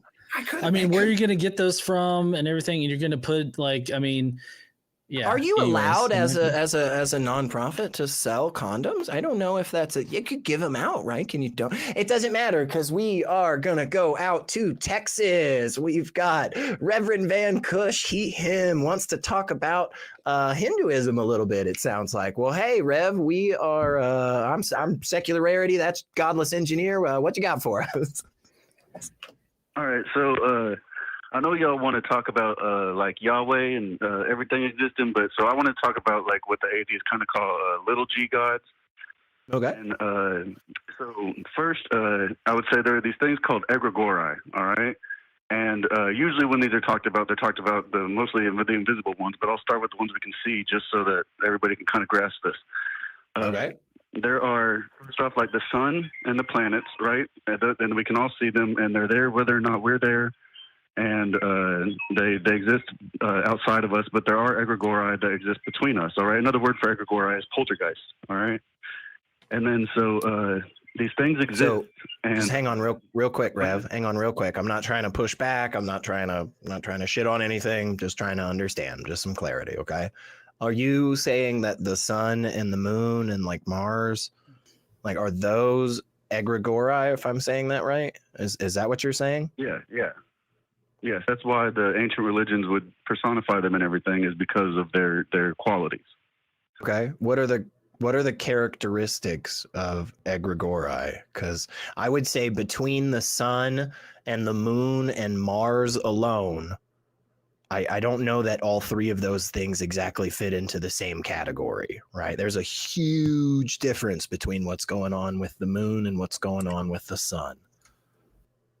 The egregori part of it is the non-physical part of it, the thing that we can't see that is part of it. So the sun, for example, we can't see. Even light is almost one of the things we can't see, and it's a titan in Greek mythology and other mythologies. The light is a titan, right? So that itself is an example of something that we almost can't see, and then. I'm confused. I'm confused, and I'm not. Again, I'm genuinely just trying to make sure that I'm following the trail of breadcrumbs that you're leaving for me here. But currently, I have no fucking idea where I'm going in the forest. Okay, so help me out just a little bit. Which is, hang on just a second. I'm gonna try and direct it a little, because without some of these things being answered, I don't feel like GE and I are ever gonna be able to follow you on this journey very far. But okay. when you say like there's some things going on with the sun, for instance, that are non-physical, like what's happening that's non-physical? I have no idea what that means. Well, I mean, so like how light comes to Earth, and then like we have plants growing, we have all this stuff going on because of non-physical things that are happening. Well, like no, all those things are physical. Yeah, photosynthesis is like really physical. It's like extremely physical. You know, like the rain cycle is like really physical, man. So like happening because of the non-physical. Like, no, what's non-physical about it, though? Yeah. What? So the electromagnetic spectrum. Hold on. So the electromagnetic spectrum is a very physical thing. How photons are emitted from the sun is a very physical process of fission that happens at the center of stars. There's an intense heat and pressure that causes atoms to fission together, creating heavier elements and everything like that. That's how you get heavier elements. That particular process right there causes photons and energy to be emitted. That's then emitted from the sun, going to the surface of the earth, where then in the particular example you gave, like it interacts with plant life on earth, which stimulates the biological nature of plants, and through various very physical chemical processes and physical structures in the plant, it turns that electromagnetic radiation, which we call light, into energy. And so this entire energy transformation coming from the sun, going all the way to the earth, to the plants, it is a completely physical process. So what part of that process? So if we can get into that being physical, could we get into that words are physical? I'm sorry, what? When you say something and it vibrates from my ear to your ear, or my mouth to your mouth to my ear, are we now saying that is a physical process? It sounds like you're trying to talk about like thoughts and concepts and things. Yeah. So there's a lot of different discussion on this. There's a lot of different people in, very high academic philosophical circles that have talked about this shit for a really long time. I am not that person. I am not that intelligent, Rev. Don't check me on all of this. Go look into shit like that. Like Patricia Churchland, for instance, is somebody that I have looked into and have enjoyed some of her stuff in the past. She's talked about like memory and like where that is in the brain. And memory is another one of those things that seems to fit into this space of non-material, right? Just like thoughts, right? Just like concepts, memories seem to all fit into that same kind of space. But as we are studying more and more about the science of the brain, about how we are able to actually do things with the squishy substance up here in our head, we're coming to find out there is more and more physical correlation between those, right? So you might be familiar with like the corpus callosum, the split brain experiments from the past. You may have heard about some dude called Phineas Gage. All of those are really fascinating things that we have from the past. And the most recent stuff we've got so far seems to continue to point in that direction in a really, really hardcore way, man. So like, I get that it's a little bit weird when we talk about, again, like love, happiness, you can't give me a cup of happiness. Right? It's like, yeah, I get you, man. But it is all this thing that is a subset under material stuff. All of the material stuff has to be there. We got to have the vocal cords. You got to have the eardrum. You got to have the medium for it to vibrate. I know I said a bunch. I know I rambled a little. I apologize, Rev. I'm going to give you a second to say some stuff back, but go ahead. All right. So actually, egregores or egregori, most of the time they do have multiple people involved, like a seance. You could even call it like an orgy, an egregore. But there's not just the people that are there. There are invisible entities like we were talking about. And I don't feel like you listened to what I said. No, he didn't. Also, I'm very intrigued by an orgy of poltergeists. Can you after seeing the Poltergeist movie, I feel like that is just a horror show. It's not good. Think about it from the perspective of ghosts, though. If you think about it from that movie, that could be a good one. You could do all right with that. That's like Demi Moore and shit, man. You're kidding it. No, Rev, I don't really feel like you were listening to me at all. I know I kind of ramble and my voice is not particularly fun to listen to, but I really do feel like I gave at least a decent response to the idea that non-physical things like, thoughts or memory or whatever. I thought I gave a decent response to, hey, those actually are rooted in material shit. So any thoughts on that, man? You know, whether they're physical or not? So what I'm saying is that these non-physical entities require physical things most of the time, right? It requires multiple people to come together to perform something to create these non-physical entities. That's how most of them exist. All right, but if you look at the company like but you have yet to point out anything that's actually non-physical. Right, we still like you're just claiming the non-physical. This is the problem with all of the callers today there, Van Kush, is that you're talking about things without actually substantiate, like you're making claims without substantiating these claims. So like you have yet to give us something that's non-physical. And I'm just because I know that you say poltergeist and all this other stuff. We haven't proven poltergeist or this egregori orgies. We haven't been able to, there's nothing that substantiates those things. If you cannot detect something in reality, does that mean that thing actually exists in reality? Well, okay, so the example given was memory, right? So memory is one. Most of these are thought forms. No, memory is a physical process. Like it's something that's contained in your brain. It's the physical structure of your brain controls like memories. Like there's a whole physical process for like converting short-term memory to long-term memory. Memory itself is stored in your in brain cells in different different ways, and it's accessed through chemical processes. So all of that's very, very like physical, or it's emergent from physical processes and physical structures. So like you need something better, I guess is my point.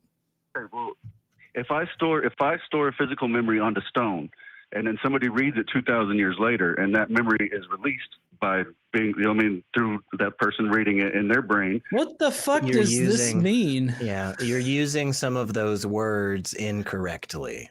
Okay, you are not storing memory. When you take a rock and you scratch another rock with it, and you put symbols on that you and your tribe understands, and then 1,000 fucking years some other tribe digs that shit up and tries to read it, you're not storing memory on the rock, right? That's a really poetic and flowery way to say it, because we as people love poetic and flowery things, right? But that is not actually what's happening there, right? What you're doing is you're making an indention in the rock, right? You're transferring maybe some of the quartz crystalline structure onto some other blah, blah, whatever, fuck it, right? But you're not storing memory in that same capacity, right? And same thing with a computer. Like when you are actually storing memory on a computer, that's physical as fuck, man. I mean, just like GE was saying with memory, the reason why I brought up memory is because it's often used in this same category where people say, oh, you can't point to it in the brain. There's no physical correlation. But as we continue to study that shit, we absolutely seem to find it seems to really, really involve the physical shit. And all the time we get this, man. Every single time we get this where somebody comes on and says, man, I agree, there is physical stuff. It's out there. You see it, I see it, we all interact with it. But then there's this extra shit, and that's what we are interested in. That's what John and I want to know about. If you've got a good reason to believe in that extra stuff, help us out, like show us the non-physical things. But so far, every single time, and this isn't just you, Reverend, this is everybody today. So far, we're not getting anything. So help us see what we are missing, right? How do we detect these egregori things? How do we know that something is non-physical? Okay, so how do you know something non-physical? I mean, it's the same as words and stuff. I mean, you can't see it, and it's there. But you can't see. Hold up, but you can't see like diseases, and they're there. You can't see germs, and they're there, right? Also, if you really wanted to get pedantic about words and everything like that, and you're not talking about the thoughts, the emergent thoughts that are are represented by these words, if you're talking about the physical process of words and processing words, that's literally just pressure waves in the air, pressure waves in a fluid medium that is traveling to your eardrums, which then convert those pressure waves into something that is supposed to make sense to your brain. And some people's brains have problems processing auditorily. Like me, sometimes I have problems with auditory processing, and sometimes it takes me a second to really understand what somebody is saying. So like this is all a very physical process, and just because like the whole like ideas in general are more emergent properties of a complex central nervous system, that doesn't detract from the physical nature and the physical grounding of these things. Well, they do have to have some kind of physical thing, because, like, okay, if the sun didn't exist, if Mars didn't exist, if Jupiter didn't exist, then we wouldn't have those to ground those things on. There is always some kind of physical thing. And as I was saying with the orgies and the seances, there's between people, right? So hang on. The reason I'm jumping in is because, I mean, I'm just laughing about the orgies thing. I just 69 days left for the Bat Cruise, folks. Anyway, here's the thing. When you tell me that these non-physical things, when you tell me these non-material things have to have a grounding in the material and the physical stuff, this is where you lose me, man.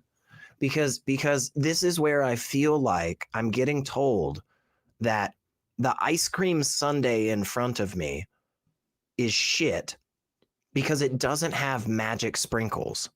And the other person is telling me that their ice cream sundae has magic sprinkles, but I'm looking back and forth at our fucking cups and they look exactly the same.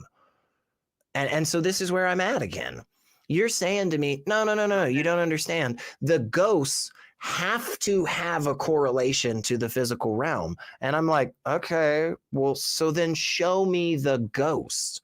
If you're telling me that these egregori have to be connected to a fucking moon or a bunch of people getting it on late in a Friday night or whatever, like if that's the case, then all you have to do now is show me where's the ghost. Like, where is it in all of this? Is it between somebody's butt cheeks? Is it somewhere in the cum? Just help me out, man. It's the creator. There is a creator of all of it. We're speaking about a creation, and that's where that's at. We're talking about a creation. Okay. So Van Kush, I'm going to propose that this creator is actually an invisible pink unicorn. That's an idea that's been floated around. How would you refute me in just ad hoc stating that this creator that you're talking about that loves orgies and all that kind of stuff isn't just some kind of sadistic pink unicorn that likes to violate people in their sleep, like it was a scene from Ghostbusters? Well, first off, because you can't see it, and God did tell David that his son was going to have sex with all his wives, and then God had his son have sex with all his wives because of what he had done. All right, so it's not like it's outside of the... Don't know what that point what does that have to do with anything? I have no idea, Reverend, why that point was brought up, man. I don't feel like it's... God said he was going to fuck all your women, and guess what? He did it. Look, back God to exists. Back to what GE was asking. If he says to you, just... same words, the exact same sentence and thought that you just said to us. The only thing that he changes is God to a invisible pink unicorn. I mean, like, what do you say to that, man? Like, what's your response? You can't see it. You can't say it's an invisible pink unicorn if we haven't seen the invisible pink unicorn. I'm saying it's an invisible, not pink unicorn. And I mean, maybe it is a pink unicorn, but right. And you're just claiming another yet invisible fucking thing that you cannot actually refute me and saying that it's an invisible pink unicorn. You don't know. These egregori, while they're sitting there fucking each other, could really just be pink unicorns fucking each other. Right. Could they not? I mean, they're not pink because they're invisible, right? So what like? Hang on, Reverend. Look. This is not the first time this has happened today, okay? But twice today, a caller was asked a question, and their response focused on the thing that was not at all important in the question. Okay, the fucking color of the unicorns, okay, is not the thing that John is talking about. That is not what matters here. Like, fuck them, man. I don't give a shit what color they are. The point, the reason that he brought that up is all of us are in the same boat when it comes to ad hoc assertions. We can pull them out of our asses for eternity, but there is nothing behind any one of them to back them up. And it is just as simple as us going, yeah, that doesn't have any good reason for me to believe that. And it's done. It's over. If that is all that is backing up your belief, please, Reverend, please get a better theology. Get more evidence. What? Have you heard of an oracle before? Have you heard of an oracle? Yes, I have. Yes, I have. Okay. An oracle is not a person. An oracle is when egregori come together with groups of people and create a larger entity called an oracle now, right? It's no longer just one egregore. Why? Several egregori. Why do you accept that is the case? When I think about an oracle, what I think is that an individual incorrectly attributes certain experiences in their lives to them having the ability to channel the divine or transcendence or spirits or whatever. I think those people are wrong. And I believe I can demonstrate that to you. But what about hang on just a second. I just want to lay out my position. Now you know where I'm at, and I am offering you the chance for me to demonstrate that position to you. But what I'd really love, since you brought it up first, is if you would go first, Rev, and tell me why you believe that an oracle is a person, a vessel, that a bunch of egregori came together and is now working through them. Why do you think that? What's the reasoning? That's not what I said. An oracle is more like Help a me chessboard or a Ouija board. An oracle is like a chessboard or a Ouija board where there are several people and it all comes together to create an answer. Right. Why do you think that? Because that's how human society and everything works. I mean, that's how civilization's only been around for like 6,000 years, and it's because of this. If GE said to you, he believes that actually what's going on is pink unicorns are fucking each other when people are playing with Ouija boards, and their jizz is what causes, their magic jizz is what causes the thing to move. And then he responded when you said, hey, why do you think that, John? And he responded with, because that's just the way the world works. On a scale of not at all to fuck yeah, how satisfied are you with that answer, man? Like, there's no way it's very high. But that's like me saying you know what I mean? Like atheists, they can go talk about what they don't believe in, and how are you supposed to have a discussion with each other about religion if you all just say that you don't believe in things? Like, you know what I mean? I don't think that is a response to anything that I have said today at all, Rev. Not even with other fucking callers, which I'm not expecting you to watch the whole show, but I am expecting you to follow along with the discussion that you're trying to have. So I'm going to back up just a second. Hang on just a second, Rev. You've been doing great this whole time. So we're going to go back just a second. Okay. And I'm going to say it again, which is, if GE says to you, the reason that Ouija boards work, the reason that magic crystals or whatever it is, the reason that those things work is because of invisible unicorns fucking each other. And then you say, hey, why do you believe that? And he says, that's just the way the world is, man. Like, that's what brought all of civilization to this point in time.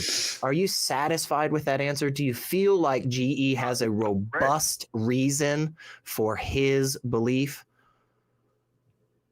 if he's going to say like the Titan Phoebe was an invisible pink unicorn, maybe he could say that, but he's just like now he's giving it a physical limitation and he's giving it a color, right? So like, and how is this invisible thing given a physical limitation and a color? When it's supposed to be invisible and it's supposed to be color encompassing thing. The color is definitively not the most important part of that discussion. I believe, Rev, I'm talking about that you have. Hold on just a second. Hang on just a second, because I'm going to rudely drop you right after this. I believe you have better reasons. I believe you have thought about this more than what you have presented today. I really do.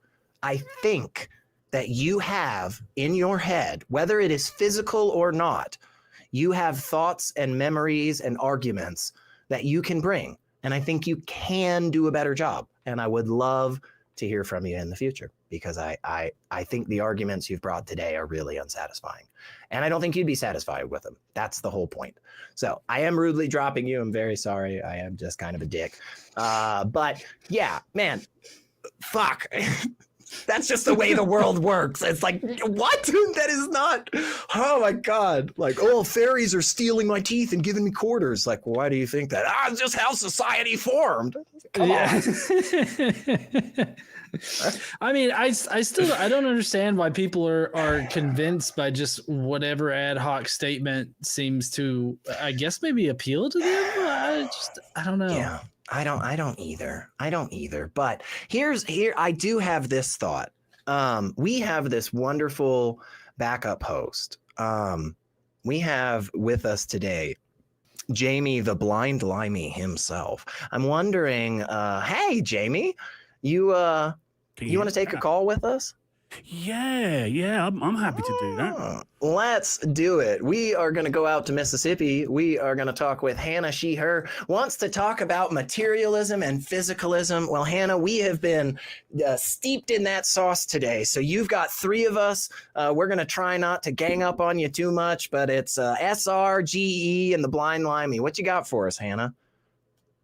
So I would like to continue what I've talked about previously about why I think materialism and physicalism are not logical ways to go about the ones you could say is either epistemology or methodology of studying existence, or you could say metaphysics. Like, I don't believe materialism or physicalism metaphysically is cannibalizer, but to my understanding, you've said in the past that you are more of a methodological, or you could also say epistemological materialist than a ontological or metaphysical materialist.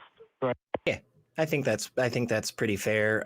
Jamie or GE, if you guys feel differently, please jump in at any point. So, no, I class myself as a materialist and empiricist. I'm not too up to speed on all of the philosophy words. I've heard them before. I might need you to explain them to me, Hannah. Please do assume that I don't know what you're talking about unless I indicate otherwise.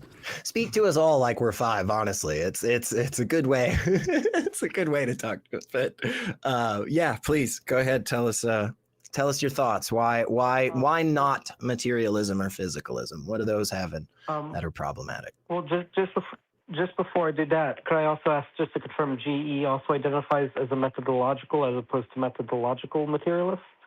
Or a methodological as opposed to metaphysical materialist? Oh, yeah, I would definitely say I'm a methodological naturalist, yeah. So just real quick, Hannah, I'll just help anybody in the audience that isn't totally up to speed. Just basically what all three of us are saying is we are not categorically ruling out immaterial or non-physical things.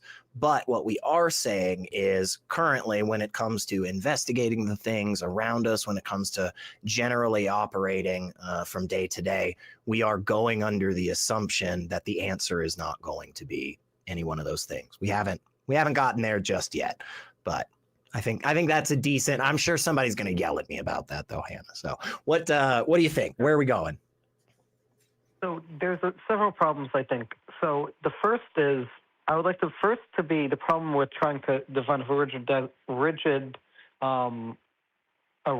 methodology, and then the second thing I think is problems from cognitive science against materialism and physicalism. I think I should first start with the epistemological one, because we talk a lot about the cognitive sciences part last time, and I would like to get more to the mythological and epistemological problems. So one of the problems I have with materialism and physicalism, especially when we're talking about using it in scientific theories, is that, so are you familiar with Sir Karl Popper and his theory of falsification as a demarcation between science and non-science? No, the only Popper that I read was the Three Worlds Theorem, and that was for a cognitive science essay I did in university, so I've almost forgotten all of that. And also, I don't really get on board with that because the third world, the immaterial world, I've never seen any evidence for it. So while I used it as the backbone of an essay I wrote once, I'm not entirely certain that I would agree with Popper that there's a third immaterial world, but maybe I'm getting off track here. Yeah, that's fine. Well, so Popper's, I'm not necessarily arguing using Popper's point about the three worlds. I'm more arguing his methodological point, because I said, like, we're going to make this distinction between the methodological and then the arguments from the metaphysical. The methodological problem with materialism and physicalism is that Popper had argued, and I think this makes sense because of the problem of induction pointed out by people like David Hume, is that you can never be certain that a scientific theory is true, but what you can say is we can falsify assertions. And the problem with methodological materialism, methodological physicalism, especially if it's used in scientific theories, is that I don't believe it can be counted as scientific using Popper's criteria of falsifiability, because I don't know what I can't even conceive of something that would falsify materialism or physicalism in a scientific. Okay. Go ahead. Well, Go ahead, John. Yeah. Well, I was just going to ask, like, what are you offering some kind of competing thing? Because, like, here's how I view science and empiricism and methodological naturalism. It's an effort to try and figure out or build a worldview or a view of reality that is most closely aligned to the actual reality that exists. And so this scientific effort constantly needs to update itself, because the fact is that we are human beings. We're the world, our reality is filtered through, our senses and how we view things. And so with us being so limited in that way, we have to constantly update and change our view of reality. So are you offering a better way to figure things out? Well, so I'm not necessarily saying that. So first of all, I would like to say, in response, you mentioned methodological naturalism. What I'm criticizing them is methodological materialism, methodological physicalism, not naturalism. And naturalism and physicalism and materialism aren't the same thing, right? All naturalism says is that everything operates according to laws of nature, and there are naturalists who pose the existence of non-material entities which are natural. Sure. But what I'm trying to argue is more so that not necessarily that there's a better alternative. My argument is that there shouldn't be a rigid methodology that science or the empirical method operates under, because I don't believe you can ever induce even probability of a scientific theory. Instead, what we can do is we can create models, and those models can involve material or immaterial things. But whatever hypothesis... Okay, hold on. So, Hannah, listen, the thing that I'm trying to get to is that the scientific method is our best way to formulate a view of reality that best comports with the actual reality that exists. It's the best way that we've found to inform ourselves about what is real and what is not real, what is fabricated. What if not the scientific method and the achievements of science, but scientific reasoning? What is the other way that we are to form an accurate view of reality? Like, what? I guess I'm just not understanding. Like, I get it. The scientific method is can be limited. It's definitely limited to reality. Silly of scientists to only be concerned with real shit. But if you have a better way of determining what's actually real, I'm sure everybody in this call would love to know that.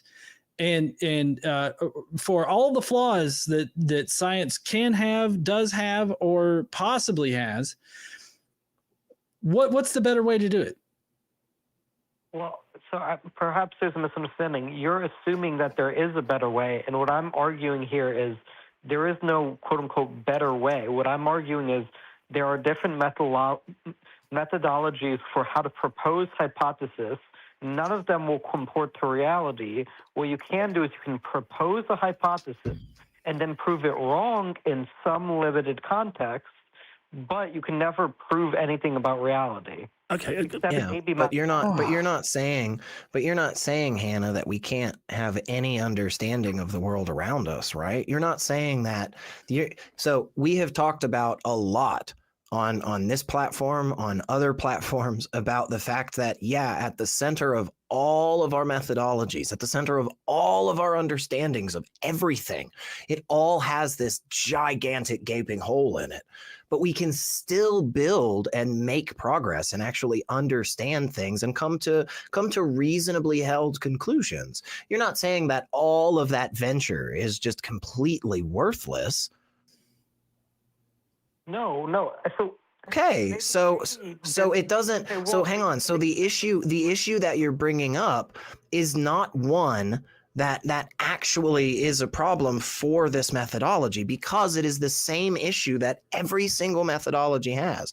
Everything falls back down to that black hole of nothingness where we go, it's either ad infinitum, it's either a presupposition, or it's fucking circular. That's it. That is the answer at the end of the day. And all we can do from there is then start to evaluate both of those in the real world. And that's where the science of it comes into it. And that's what GE was getting at.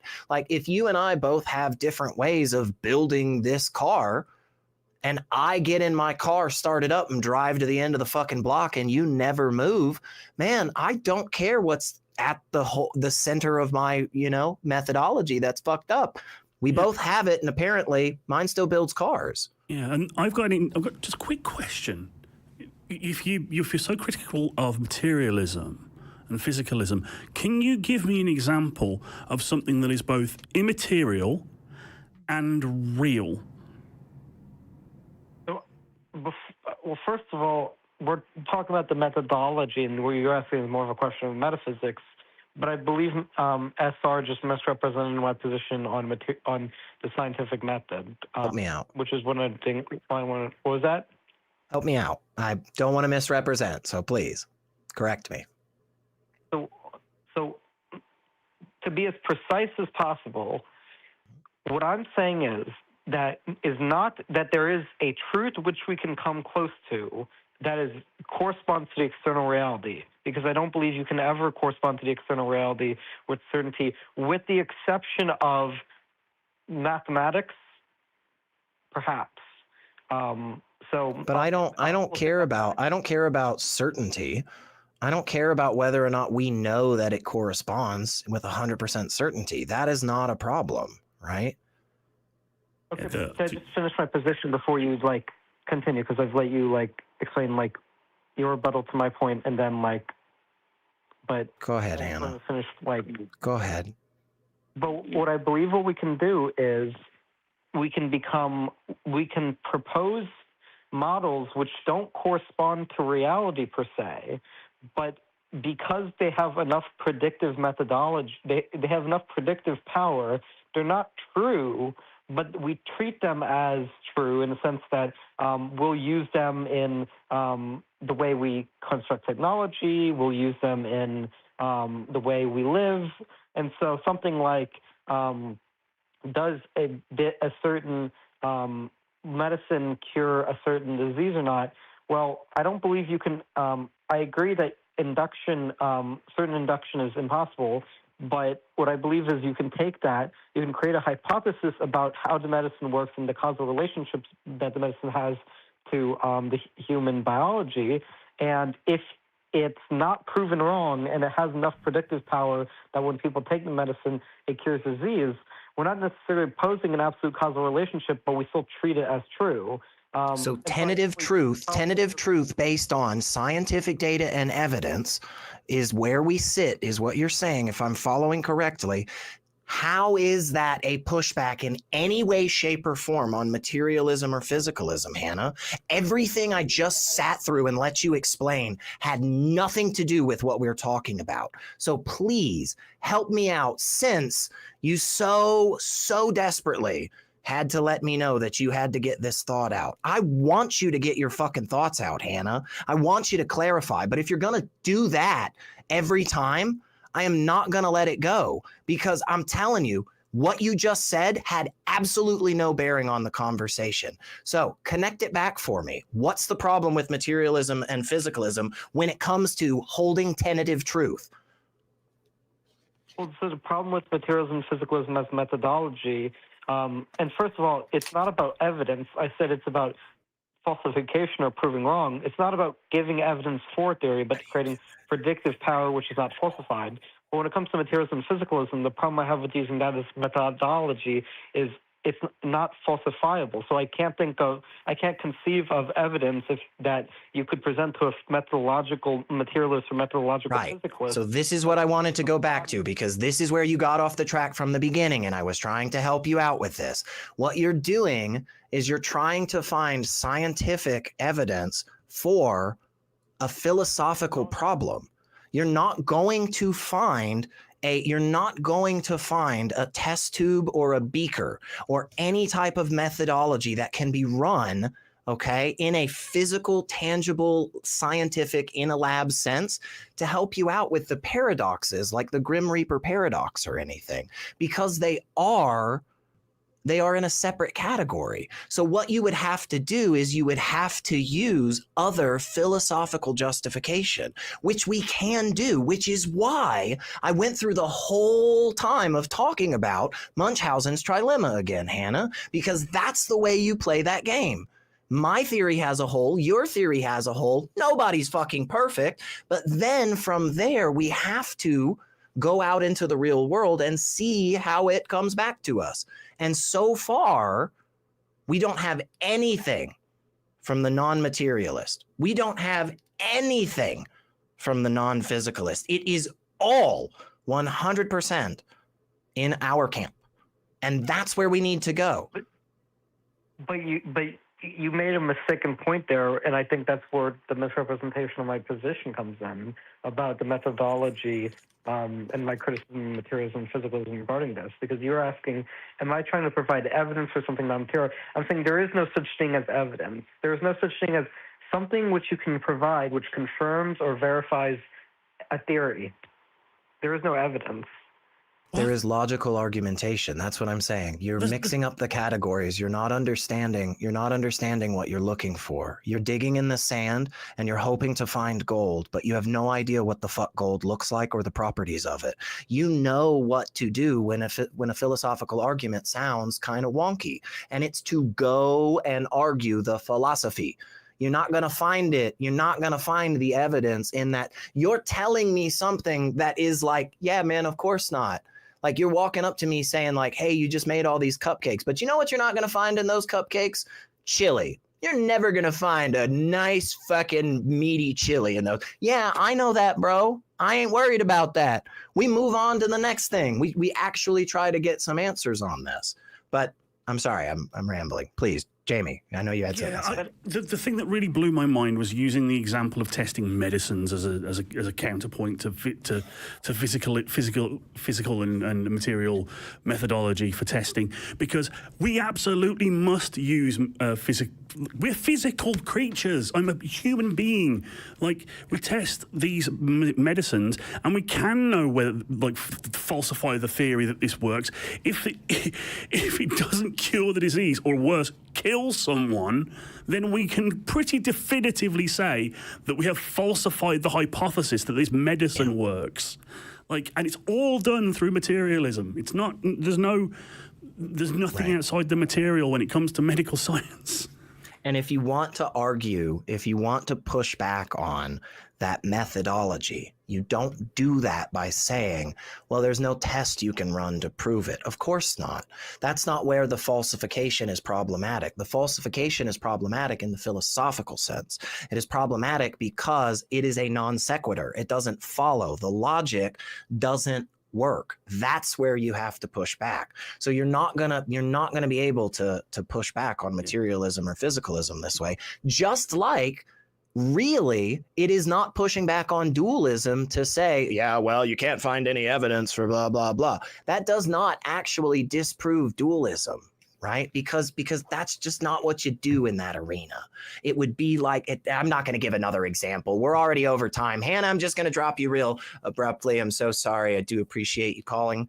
I really do enjoy these conversations. I don't get them enough. So thank you so much. And I apologize if I was rude. I don't know if you're watching or listening or whatever, but sometimes I just get a little frustrated when I am trying to help us make progress, and then somebody's like, no, fuck you, you're taking us off track, and then takes us off track. So what do you guys think? It did feel kind of like Hannah wanted me to falsify this mug.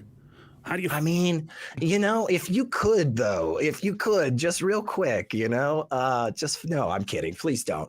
Look, I don't know if we got many good arguments today. We did have, though, a couple of people that were really focused on the wrong thing, like, oh, invisible unicorns can't be pink, GE. It's like, oh my God, man. Yeah, come on.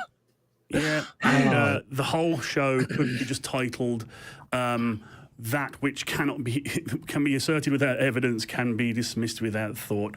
That's show, right. And also that's right. An orgy of Poltergeists is the name of my deathcore A Flock of Seagulls cover band. I love that. Orgy of Poltergeists. I think that is an absolutely awesome thing that we learned about today. If you out there in your life ever are feeling sad or bummed out, just remember that all around you, egregori are fucking constantly, and it might be invisible pink unicorns as well. There is no way that I don't get yelled at the end of this. Hey, GE, it's good hanging out with you, man. We had a fun time.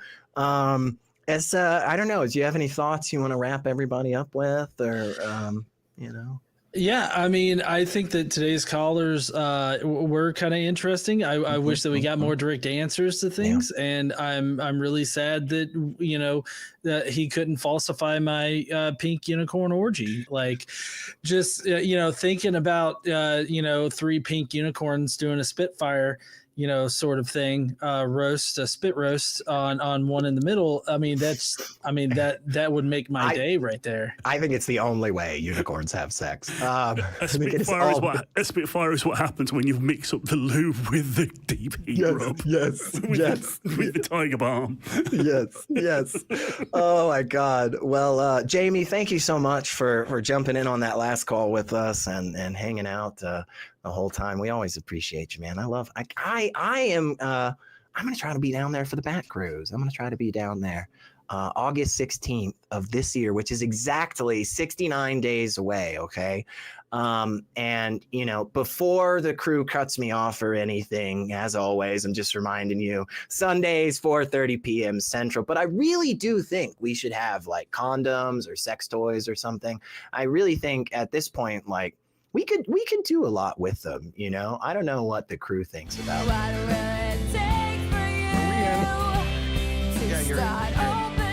Holy Christ on a cracker, SR. What the hell are you thinking, dude? I mean, come on. Condoms and magical jizz? You kidding? Is that what the show's come to now? I mean, dude, what the hell? I mean, I thought it was funny. I've had a drink before, but I mean, it's good marketing. I have Fred here. You know that, right? Right, Fred, we're live. We're live. God damn it, son of a...